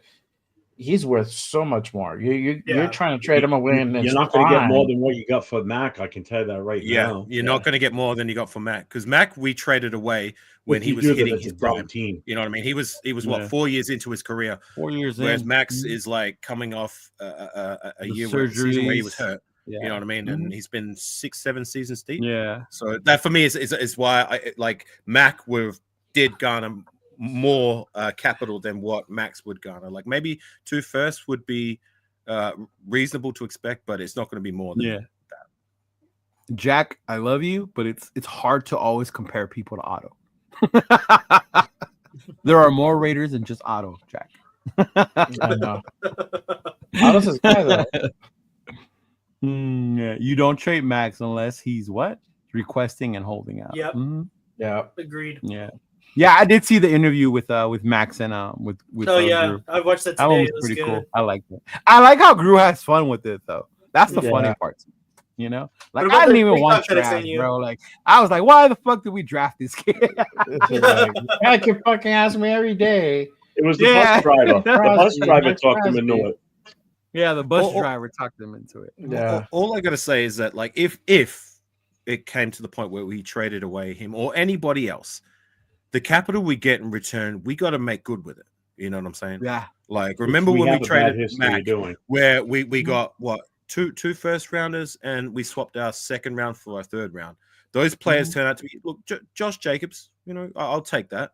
But Damon Arnett was the other first rounder, and what was it? Lynn Bowden was the third round pick. A guy didn't even make it past. Like it was only on a. He didn't even get training camp. Remember? He didn't even make it. Like it was crazy, right? So we need that to was do crazy to me. If the time comes, like if we did trade him away, I'm not saying that's what I want, but if we did, like we need to do better when it comes to what we're getting in return and doing with the draft capital, because you know what I'm saying, like. What happened last time? Damon friggin' Arnett. I mean, my God, I'm a guy on the couch, and I can remember when we drafted it, and I'm thinking to myself, like, I mean, I'm no draft guru, but like that, like, I don't know, I got a bad feeling about this. We could have, if he really wanted, out bad, if not worse, than it. He could have got him in the second round if he really wanted him. He didn't have to get him where he got him, bro. Yeah. That was the part that made it even worse. I could have got him in the third round, but like the litany of character issues that were there. And those carried on when he was a pro, like even worse. Like some of the stories you hear about Damon Arnett, like dudes like crashing cars, stealing from people. Now he's like, last I heard, he was homeless and he was a drug addict on the streets. Yeah, Shocker. Man. Aunt has a question. I knew he would ask this. I knew he would, and he's gonna be surprised by my answer. Question for the panel: one player you want us to draft? Go ahead, Jeff. I want to hear yours first, actually. Yeah. Who's the number 1 rated kicker? I want Graham. He said punter out of I want Australia. Mason. Yeah. I want Mason Graham. Okay. Mason Graham, nice. AR. Once again, I don't watch too much tape. No. Come on, draft. One guy that I draft. I'll have to put my draft. I know, seriously, a guy that I've heard a lot about, and I like the things that I see and I hear, not just on the field but off the field, and the tape that I've seen from him. Cam Ward. Cam Ward. Yeah, being that he's a quarterback, he's a guy who seems to have a high up ceiling, a character guy as well. You know what I'm saying? And just someone who I think has the right demeanor and attitude to be great. And that would be something to address that and have that kind of attitude at the quarterback position, the most important position in football. So that would be my answer. Nate. I think you can skip me. I think you can skip me. It's pretty. Why? Pretty yeah. I think we know, but they don't know. They don't know. Jackson Dart, baby. Jackson Dart. Throwing darts. Future Raider quarterback. Do you think it would be reasonable that guy would still be there in the second? Honestly, the way he's picking up steam right now, and then we still have to have his pro day and the scouting combine, it's going to be really tough. I'm not going to lie. Okay. The way the league values the quarterback position has changed. That's why dudes like that shoot up too. Exactly. Would you use that 6th pick overall to take it? I wouldn't, honestly, because I feel like the people that will be there potentially that we're projecting to be there are better at their position than Jackson Dart is, because he's still going to have some project to him. He's not going to be a starter right away. He's not NFL caliber just yet. But yeah, I would not choose him at 6, honestly. I think there's just too many better players at that point and too many holes that the Raiders still need to fix. What about you, Jay? I mean, kind of already know, but most likely either Shador, and if Shador's not available, I'm with AR. I like Cam. Okay. Yeah. All right. Yeah, I'm QB minded. But there's still other things. Right. No, just one player. Like if you could pick one player. Yeah, one player. Yeah. So you got Gentry is one, Mason Graham, Ernest and Mason Graham, right? How about you, Leo? Graham. What's that, sorry? For me, it's gonna shock you because I know I am the fucking Shador Sanders fanboy of the group, and we all know it. But we're picking at number 6. To me, it's so important because it could fall so many ways, right? Say the QBs do go 1 and 2. We don't get Cam or Shador. To me, that makes me not mad because of who's going to fall at that point. Yep. You know, do you got players like Graham, Carter, Travis Hunter, Johnson. There's so much talent to me that I'm at a point right now that if we stay put at 6, draft me the best player available. Don't go by off need. People, we don't need a defensive tackle like Graham. I don't give a fuck. Yeah. You can't back on a talent like Mason. If you have Graham on your the same way people yelled about Bowers, you don't need another tight end. I don't give a fuck. A talent like that doesn't come around very often. So if he's there, Michael Mayer couldn't have had the year that Bowers had last year. Absolutely, right? Yeah. So to me, it would be that. So I would say to me, it would be take the best player available with the 6. But if I had my choice of drafting one fucking player, Abdul Carter. That's a great one. But I don't think he'll fall to us. For guys like myself, who are uneducated about this guy, who don't know about him. Defensive end, Penn State. Okay. Monster. And is he a guy who's coming into the draft? Is he got a similar hype to say a Jalen Carter when he was in the draft? Similar to what's his name that plays for Dallas right now? Micah Parsons. Micah Parsons. Yeah, like that. Okay. The kid's a bona fide. He could go number 1 overall. He could. That way. I think he really could. I think he will. Okay, gotcha. I have a real. Yeah, if they lose. He might go second. I feel like he has to go. He's gonna go second for sure. My man Billy. Billy said, Well, Yeah. especially if Cleveland ends up unloading Miles Garrett. That's exactly why. Yeah, and then that's the other part too. I don't think he'll be there because Cleveland with unloading Garrett, they'll prime to take. Would you take Graham over Shador? No, I told you if Carter or Graham are there, right, and Shador's still there, I would not be mad if they took either one of those two over Shador. Yeah. Because I mean, you can now if Shador's there and those two are gone. If Carter and Graham are gone, then I would want Shador. Yeah. Yeah. I'd still take Johnson. So this is a thing. Supposedly the rumor is that Tennessee wants to trade out of one. Yeah. It'll be interesting who picks up that. And what way they want to go. So I looked up the costs based on there's a site you can look up what it costs to move up. We would give up this year's first, right? Next year's first. So that's 2 first rounders. You would swap first basically this year. You would give up one of the third round picks, the one that we got from Tay, and possibly a second rounder. That's what you would give up to move up from 6 to 1. And at that point, whether it's your quarterback or whatever, you get to pick whoever the fuck you want. Right? So if we were to do that, that would be the price. So I don't know if that you would be in favor of that. You see, it wouldn't be a good thing, I mean, however, but the only way I would be in favor of it. The only way I would be in favor of moving up to the number 1 is if we walked in there and we said we're taking Mason Graham. If we do that trade and take somebody like Ward or Sanders, you just sunk the rest of your draft. You sunk the rest of your draft for this year. Would you say Carter? At 1? I would probably still take either one of them. Okay, either one. But if you take a quarterback in that position, you just sunk your draft because you got no pick in number 2. You're losing one of your thirds, so now you don't have a pick now until the 3rd round.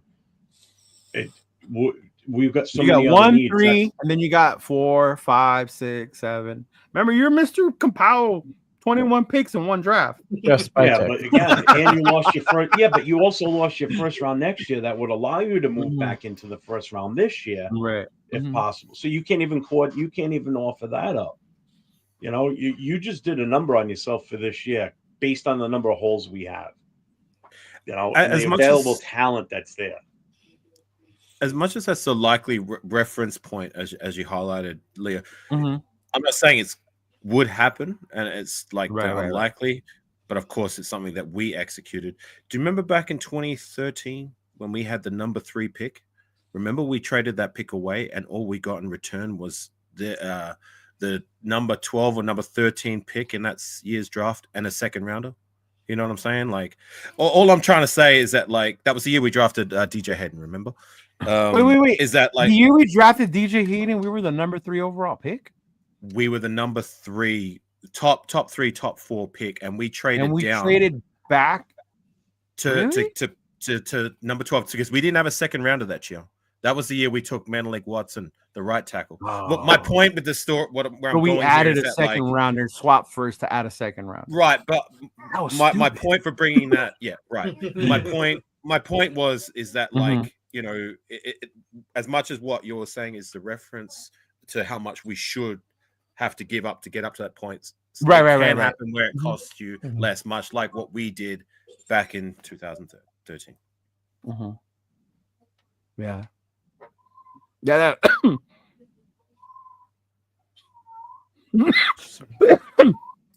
Ward. Yeah, that's the only quarterback I would probably trade for too if he's still there.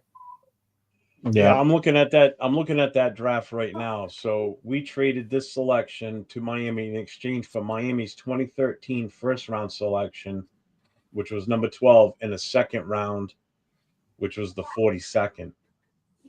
So we didn't really gain much out of that. So we moved from 3 to what? 3 to 12. And we got a second rounder number also. 3, they took Deion Jordan, the defensive end. Oh, I do remember DeAndre. He didn't come out too much. Yeah, I mean, there's not many big names that would take it. Tavon Austin was probably the biggest one on here I see. Really? No. Lane Johnson, from the Eagles. Yeah. Lane Johnson. Yeah. Jonathan Cooper from Arizona, and then we took. Yeah, DJ Ryan, that's the Hayden. price. First, second, and third this year, and what first next year. That's the according to the table or whatever. Jeez. Right? Yeah. Mm-hmm. Oh, that was the draft with that was the draft with Kyle Long, Howie's son. Oh, number 20. I remember Kyle. Yeah. Actually got to stand next to him on the field. We were holding the flag. Oh yeah, and I was standing next to Kyle. Yeah. That was the DeAndre Hopkins trade. D-Hop. Cordell Patterson was in that one. Yeah. See, if it was Jaden Daniels last year, you should put for the fucking trigger. Yeah. Should have at least called. Fuck, huh? Well, last year, and that's what I wanted to bring up this year's price. This year's price is not last year's price. Last year, you had to give up at least 3 first-rounders plus whatever else. Yeah. Yeah. Yeah. Do you know who we took with the pick we got from Miami? Who? Do you know who we took with the pick the second round? When are you talking about? In that draft that you're talking about, the 2013, the trade we made? You said DJ Hayden. Rest in peace, DJ Hayden. No. In the second round, the pick number 42. Yeah, I said that too. Menelik Watson. Menelik Watson? Oh, you did? I'm sorry. I didn't hear you say that. Come on, Jeff. Shut up. We got Hey, who let the first grader in the panel? Mind you, the other part to think about in that era, there was no rookie contract. So I remember that. I think that was part of it too. You move back, you don't pay as much for the guy you're drafting. Because remember, there was no caps back then. Those rookies came in demanding fucking millions and millions. Well, again, look, like if you were a top 5 pick, it was ridiculous. Yeah. Wasn't Sam Bradford you the wanted last to be the first pick? Was it Bradford? I think Bradford was the last to finesse teams for big contracts, and then it was after him and that whole thing with Jamarcus Russell where the league said no, that's got to stop. I'm glad they did that, dude. I'm so glad they did that. Yeah, because you had these dudes that did absolutely, they were still coming in to prove it. I get it, but they were demanding like elite quarterback money. What you would consider elite quarterback money. Yeah. Right. Also, what's going on, big dog? He said, I don't think we will trade up. If Sanders falls to 6, they will take him. Otherwise, it will be best player available. And that makes sense. Then the QB in the later rounds, we will most likely get a vet in free agency, which I'm pretty sure we will, But even if we get a vet QB, I think we need to get a bridge one. I don't want to be married to a fucking quarterback, I don't want to be married to someone that we paid and now we have to start him because we paid him so much money. Like, yeah. And that's one thing people need to understand what a bridge quarterback is too. Bridge quarterback, yeah. 40 million too. Yeah, bridge quarterback is something that the bridge that you want is to cover a small little creek, not the bridge that crosses Lake Pontchartrain that's like 20 something miles long. It's a short window. You only sign this guy for 1 year, maybe 2 tops. So something totally off subject, but I don't know if you guys saw it, but Desert Raider reminded me of this right now. Inflation. Have you guys seen the video with Jimmy Butler filling up his car with gas in California? No. Remember, he's from Florida, so he played in Florida. He was with the Miami, the Heat, so the prices were different. But he was filling up his car, and that shit was like at $140 something. And he was fucking screaming, yelling that he cannot believe he was getting robbed like that, putting gas in his car. Wow. $147. Like, I mean, that's a lot for us, but like that's pennies to him. Well, to him, yeah. But it's just the fact that you got to pay that much for gas. You know what I'm saying? Like that in itself is crazy. Yeah.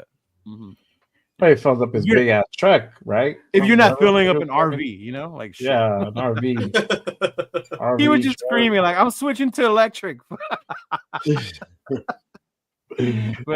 thought that shit was funny. Yeah. Later, Ben. Hang on. Silver Smoke said linebacker. Is there another Jihad Ward entering the draft this year? I don't think so. Where? Down at the bottom, his pick would be defensive end Mike Green from Marshall or linebacker Jihad Ward from Alabama. Campbell. Jihad Campbell? I think that's what he means. Oh, okay. I was going to say Jihad Ward. Isn't that was the defensive tackle we took, 2017? Hey, do you guys believe that shit about us taking the wrong Campbell. Fuck, what was Oh the yeah, defensive- yeah. Byron Oh, Young. Byron Young, yeah. And then we took the wrong one. We were supposed to take the other one, and they put the wrong name in. I wouldn't be surprised. Yeah, honestly, I would not be That move surprised. right there. I was like, you got to be Jesus fucking kidding Christ. me, bro. Yeah. A guy who's killing it has had like what multiple sacks. Did he make a Pro Bowl? That Byron Young? I don't know if he did, but probably. Whatever Yeah. it may be, he's killing it for a second year guy who was taken after the Byron Young we went out and got. And of course, the Byron Young we went out and got no sacks, no tackles for a loss, to my knowledge. Doesn't even make it past preseason in his second year. Gets Yeah, that was outplayed by a horrible. guy who's struggling to get onto the roster, and that is Matthew Butler, another wasted pick. You know what I'm saying? Yeah. Like, my God. And Dub, shout out to Dub. Yeah, you're right. That's one thing too about with Pete. One of the other parts that I loved was the competition part. I'm hoping he sticks to that because if you look at his history, he's never been one to start you because of how much you're getting paid. Yeah. The year they started Russ, it was not supposed to be Russ to fucking start. Matt right? Flynn. They got went me the out and they bag. signed Matt Flynn, and he fucking went with who he thought was better, and it changed. So yeah, definitely don't think he said compete. We'll start a QB vet just because he got the bag. Mhm. Right. Matt Flynn, 2012. That was the year they drafted Russell Wilson in the third round. Was it third round or fourth round? I believe it was the third round. I it was believe the so.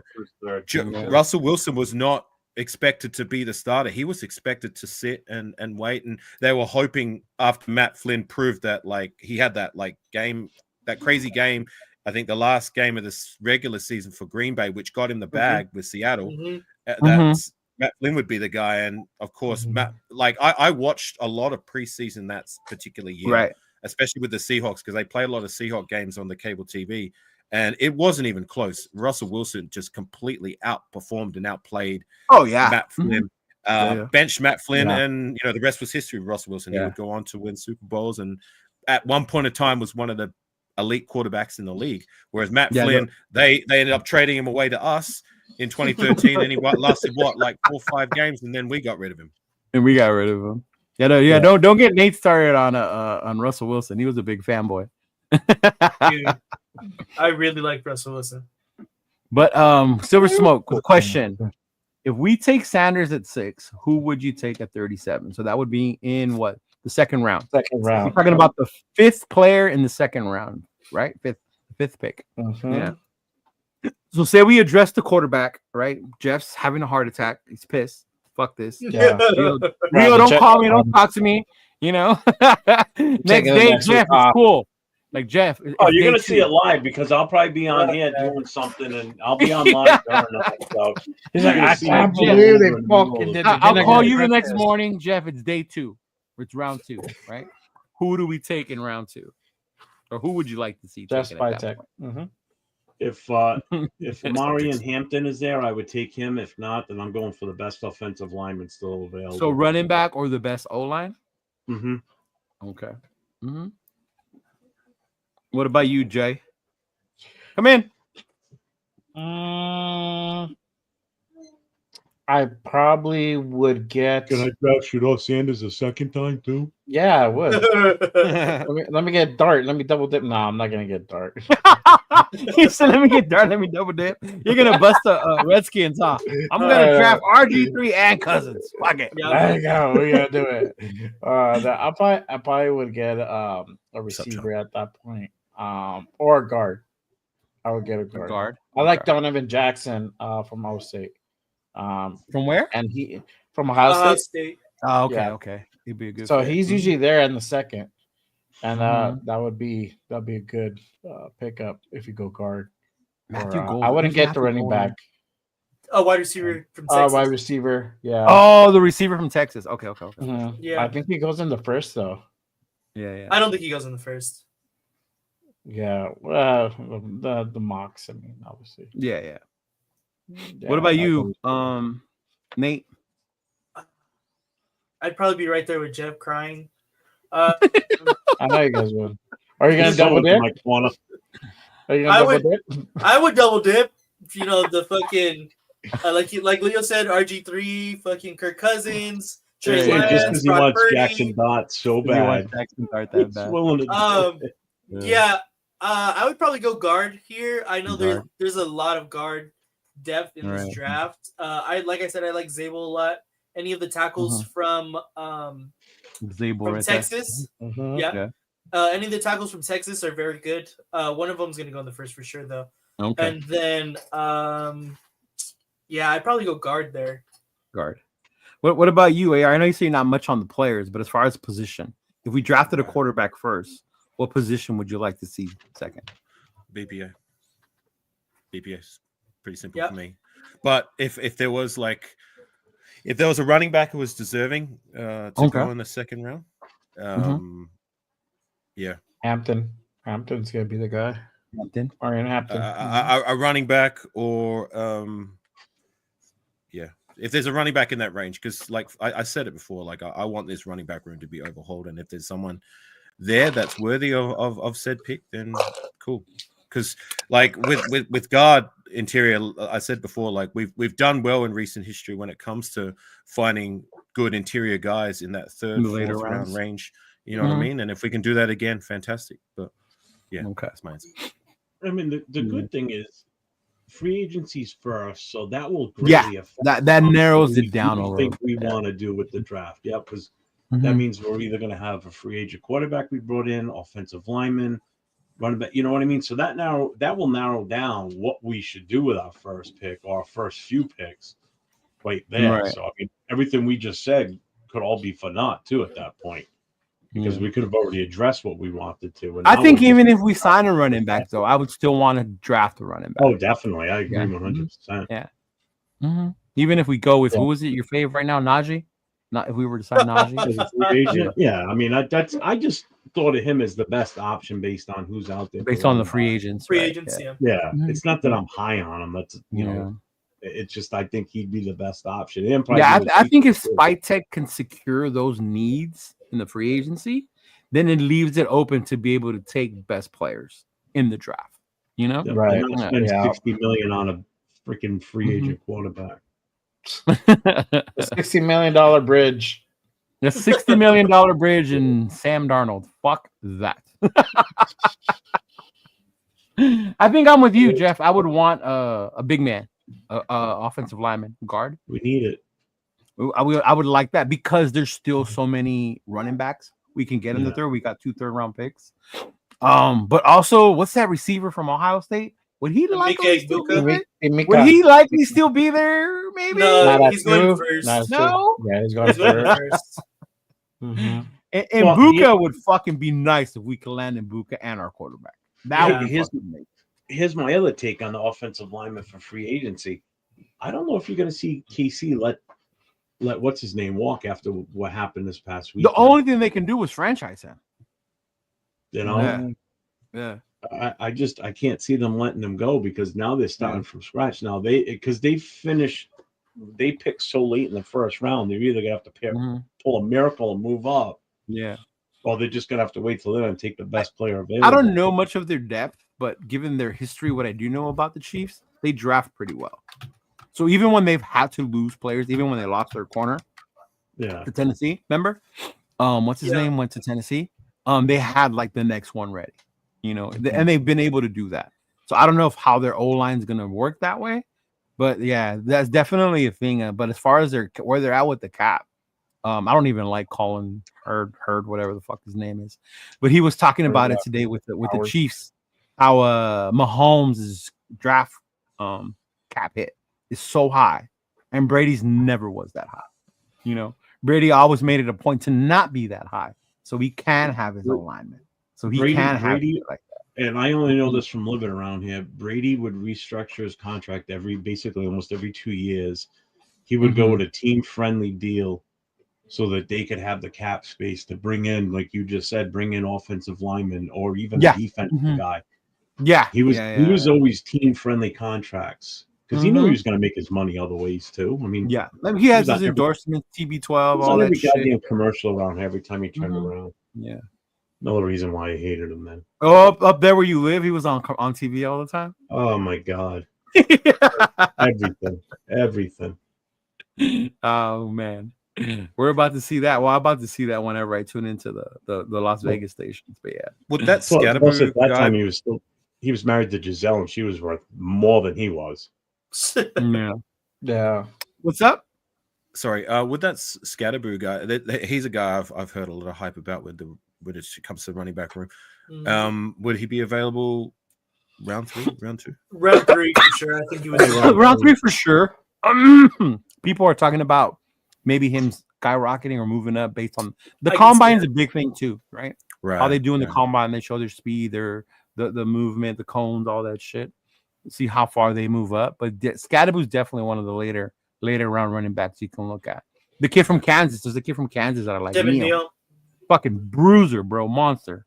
He's I would sick. love him to be on one of the running backs as far as being that. I hope we take. I don't doubt we're going to take one. Shit, take 2. I don't care. Oh, I am with taking 2. Yeah, I want us to take 2. I'm all for it. Yeah. I'm not happy with moving into next season with, the running back room that we have as it stands.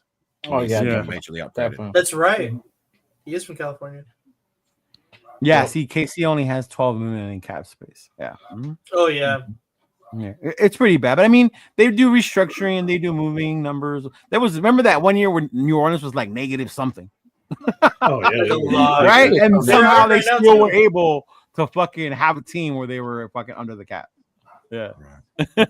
The problem is that. Oh my god, Dub has a question. Would you take Carr back as a bridge QB or Rodgers? We already addressed the Rodgers thing. I was waiting. I was surprised it took this long for. It was on there earlier. I was just moving past them because people were saying, "Get over Carr, get over Carr." Yeah. My God, no. I couldn't do it. I wouldn't do it no more. I wouldn't take him back. And he's already said he wants to get paid. That's part of the reason why if he does leave New Orleans, he's going to leave because he doesn't want to restructure for less money so they can build a team. Yeah. What about you, AL? You want him back? No. Well, look, as a veteran backup, I wouldn't be mad with it. But I'm one of the guys who appreciated Derek Carr's time here. Thank you for your services. At least he had some good years with us, rather than all these other guys we've had in the door since Rich Gannon, who've done little or next to nada, or just were downright terrible. You know what I'm saying? But like nothing more than like a veteran backup on a cheap price. If it's not going to be that, then I just want us to find our guy for the future. Yep. No, I'm tired of Band-Aids. Tired of fucking Band-Aids. I'm tired of Band-Aids. Rodgers should retire. He should. Right. And Rodgers, like once upon a time when he was he was in that elite echelon of and I liked him back then. I would have really loved did. to have him then. But like the dude is how old now? Has been in the league how long now? And is he over 40? Yeah, he is. I mean, I know the greats can still get it done up over 40, like Tom Brady proved that, but that's not the route I want to take, man. Yeah, but that motherfucker seems to be the exception for everything. Brady. Right. Oh yeah. Yeah. He's 33. And in all honesty, in Brady's entire career, he only had one major injury when he snapped his ACL.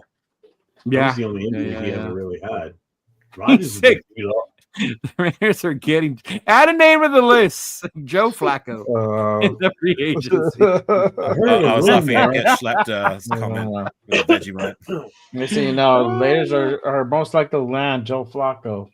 Yeah, Jackson Carr is better than what we got right now, but that's not saying much, though, man. No, it's not. There's a lot better than what we have right now. The car. Yeah. Yes, we are, Raider Paul. Asshole. Oh man. Oh man. Oh shoot, we're going on 2 hours. You guys got anything else? You want to talk about AR? I want to give you time to tell everybody what you're doing with your channel. I've seen the games. I see you and critiqued. I need to get my computer running so we can get a game in. But yeah, share with everybody what you've been doing. What you got going on. Come and get it, Cheeto. We're waiting for you. Come on, it's not that hard to figure out. We'd love, in all seriousness, we'd love to have you on with our Tecmo streams. I mean, we've been trying to find other guys to get on with. Hardcore's joined us for a stream. So yeah, I saw that. I saw that one the other day. Yeah, that was cool. Mm-hmm. So just real quickly, look, like I'm just another Raider YouTube content creator. My name is down below. That's Afakazi Raider. What that means is half caste, because I'm born Australian, but I'm half Samoan, half English. So think of it like Lou Murph. Remember Lewis Murphy back in 2009? He was yeah, I he's remember Afakazi Louis as well. Murphy. Yeah, half Samoan. So yeah, so I do Raider content as well, but things are a little slow at the moment, so I haven't really done too much content on that side of the fence, being that like it's in that period where it's like between we've hired the coaching staff and the free agency period in the draft. But I've been doing a lot of gaming of late, going back to the classics like Tecmo Super Bowl, with shout out to my guy Raider Critique, as well as playing NFL Blitz. So if that's your thing, watching gaming as well as like seeing the old rosters back in the days, you know what I'm saying? So that's what I'm doing on my side of the fence. But Cheeto, Blitz was hella Jeff, fun. Jay, and Nathan, appreciate you guys. Thanks for having me on. Oh man, thank you for coming on, bro. Appreciate it. Yeah. We gotta do it again. Yeah. Hey, I gotta ask you. It's Fight Kid you use, right? Is that where you get it from? It is. Hit me up behind the scenes, and I'll no, I downloaded it. I got it. I do have it. I just I'll send you some. I'll send you some quick, easy videos that'll teach you like because there's one thing to download the program, but it's another to get it to work properly. Yeah, it was. Yeah, right. It's look. It sounds overwhelming, but like once you get it, you get it. It's easy, and we would love to have more guys to challenge us on the tech scene. It makes for good entertainment. We seem to be doing quite well with the numbers. You know what I mean? So I would love to get more than like 2, 3, 4 guys together. We could all kick it, have it like little tournament. I would love that. I would love that. LV, put your mouth where your money is. Come on. You do gaming, bro, right? Or vice versa, whatever the old Atari I'll have to get the old Atari joystick with just the stick and the one button. Bro, that football game was so lame on the Atari. I know. Just squares moving around the field. Yeah.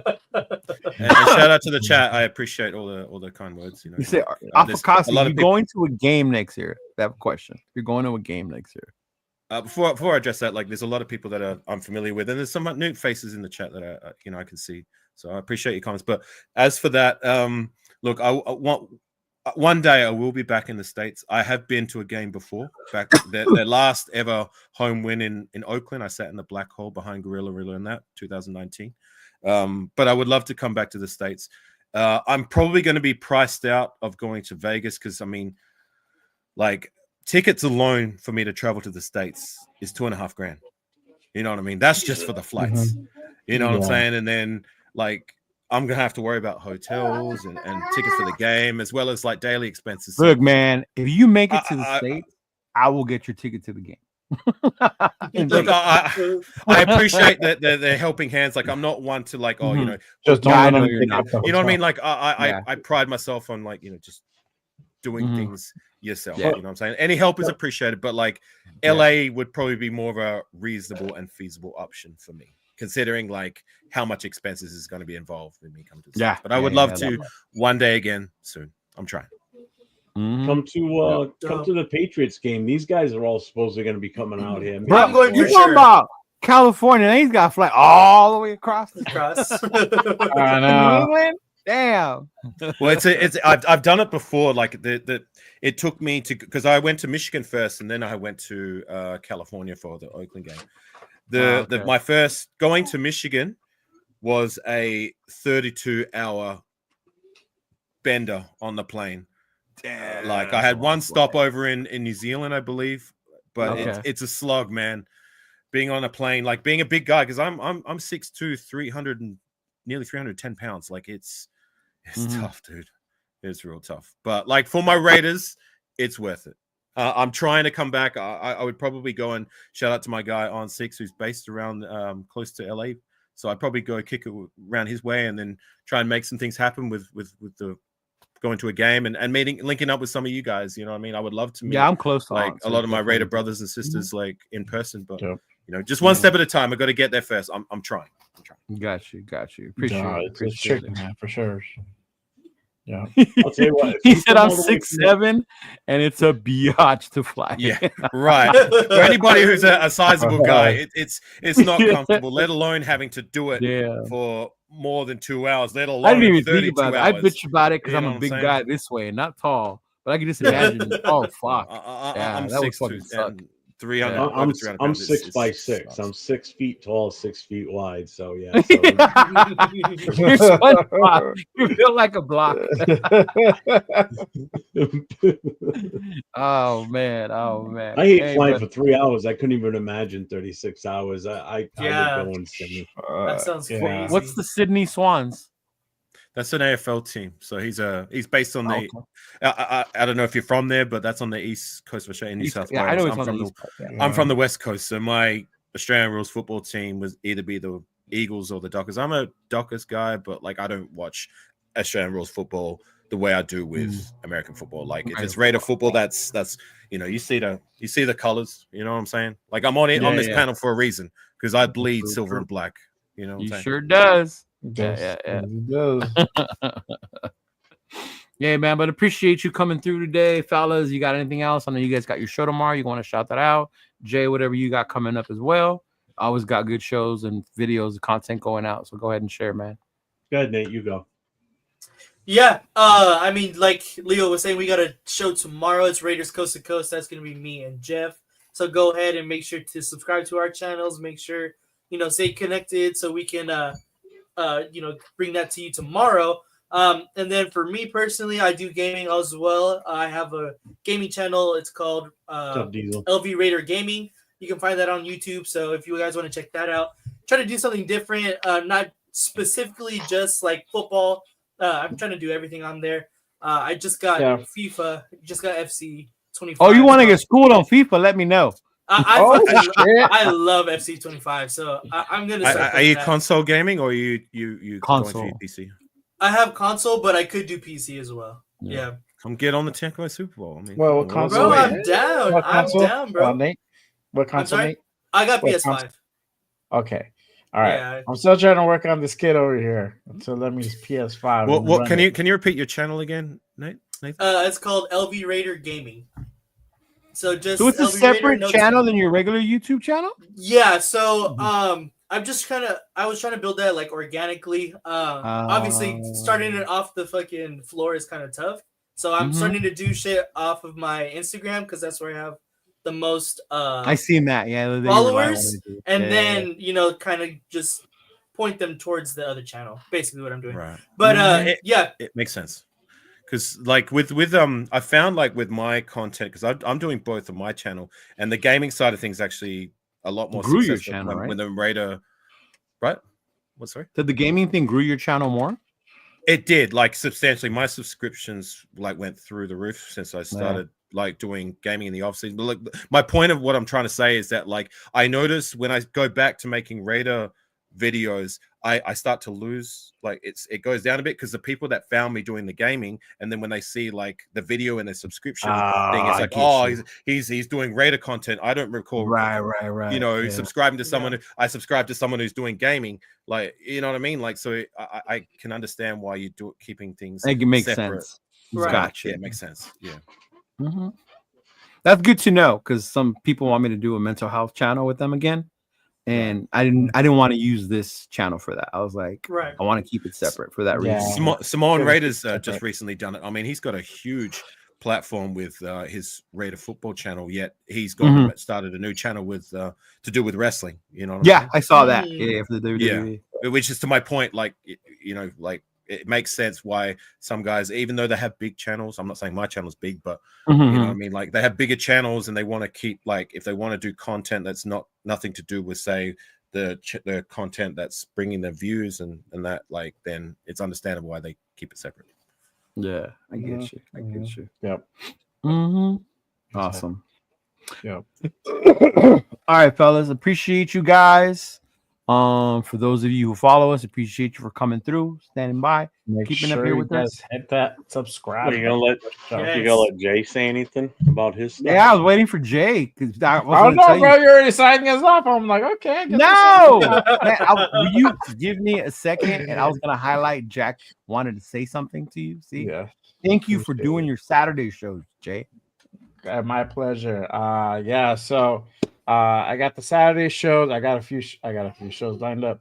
So I got the Saturday show. Good Morning Raiders. That's every damn Saturday morning at 10 a.m. Pacific. That is a guest show, and this week's guest will be none other than Chris. Protect the Shield will be my guest. You got that fool coming on? I got that fool coming on. Yeah. So, it's gonna be a fun one. It's gonna I'm be a just good kidding, one. bro. That's my brother right there. That's cool. That's cool. And then now I got I've been having I've been doing Mondays right after you, but now I really kind of hammered it down. So I got the Monday show at 9 p.m. Pacific, Raiders Unfiltered, bring it to you raw. So I had the inaugural show this couple of days ago on Monday. It was pretty good. So we're gonna be doing that. Might possibly collab with pretty good name out there. We're gonna figure it out. So there might be a big change coming that way. But gotta kind of figure out a few things and we'll see what happens. But cool. Things are happening. Things are being worked on behind the scenes. So bring more great content. Yeah. So make sure you guys. And Jeff, you started doing something on Saturday with your son, right? Oh, that's right. Oh yes, that was awesome. Yeah, so I think him and I still got to figure out a time frame and how often we want to do it. I don't think we're going to do it every week. We may do it every other Saturday. Okay. So it won't be this Saturday; it'll be next Saturday. Mm-hmm. The only other thing I got going on, and I haven't heard, I got to talk to Turf to find out if he's going to be around Friday or not, or if he's going away. If he's going away, we can keep doing the thing we've been doing. Yeah, that's what I said to him. I'll be on a couple hours, and then everybody else can stay however long. Yeah, I sent that shit to Gravy and them last time, so I'm glad to see they were on. They popped on after you left. They were on for a while with us Friday night. Yeah, so that worked out good. I was getting ready to Gravy can be on there forever. Yeah, I was getting ready to go out for a smoke, and they popped in, and I'm like, oh shit, I can't go now.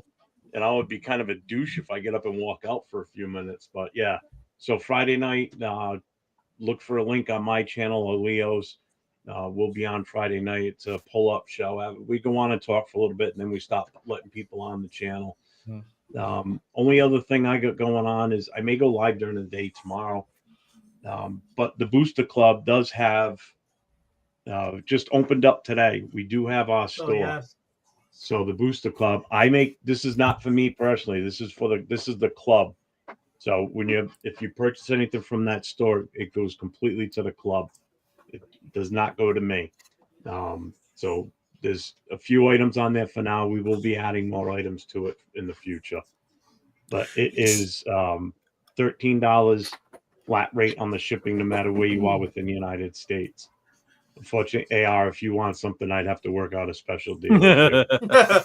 I was just going to ask you. I get it. Like the shipping prices are through the roof. Like they're more than, you know what I mean. Like usually more than what the merch is worth. But my question was going to be like you're part of the official Raiders Booster Club in New England, right?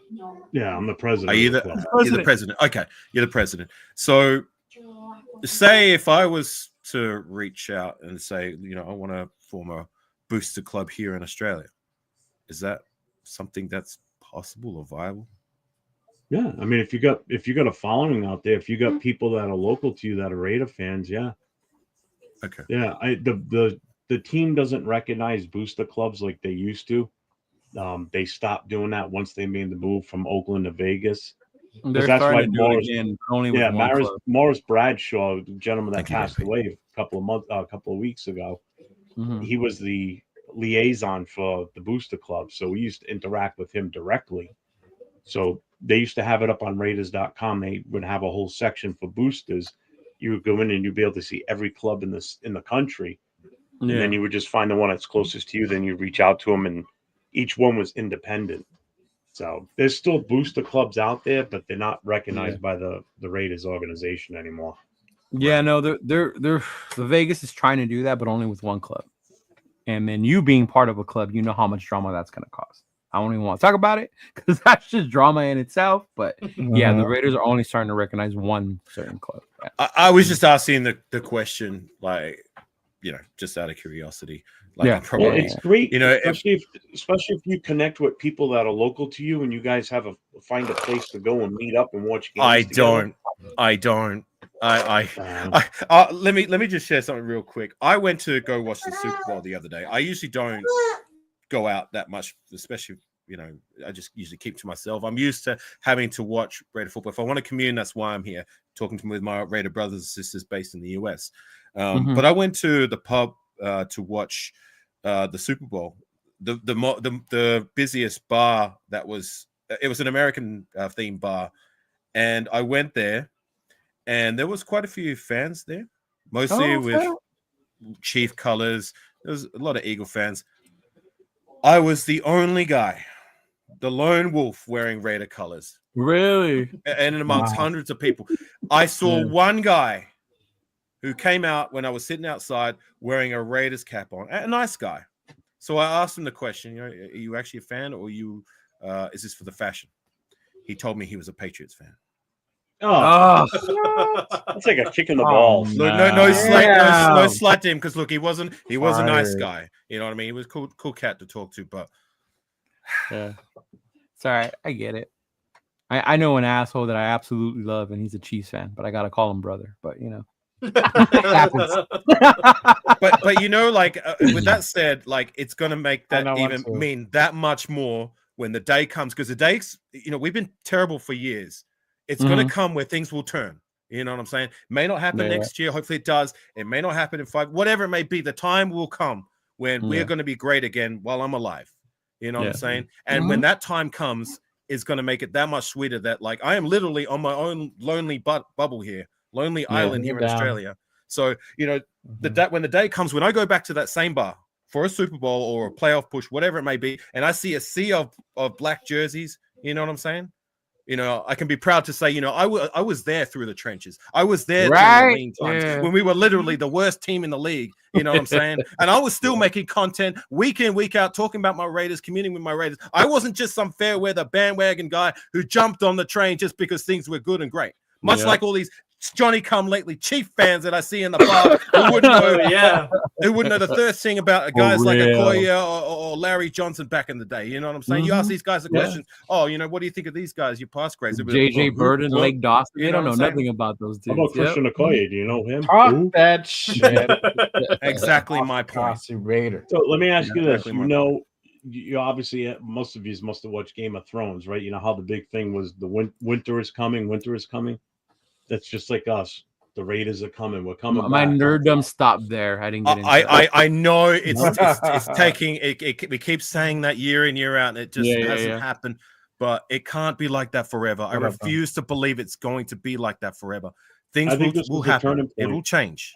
And I hope so. I hope so. It will, with winning. I get it. There's a difference between having hope and then just feeling fucking great about something. And right now, I feel fucking great about this upcoming season and the moves. But I tend to for the most part. Again, Yeah. But we'll see. We'll see how it goes. Always stay hopeful. We're always gonna be here, right? Win, lose, or tie. What? How do you say they are? Raider Nation, Raider Nation for life. Win, lose, or tie. You know what time it is? It's Raider Nation till we what, gang? Till we fucking die, y'all. Mother. Yes, sir. From the cradle to the grave. Talk that shit. Peace out, y'all. Appreciate y'all.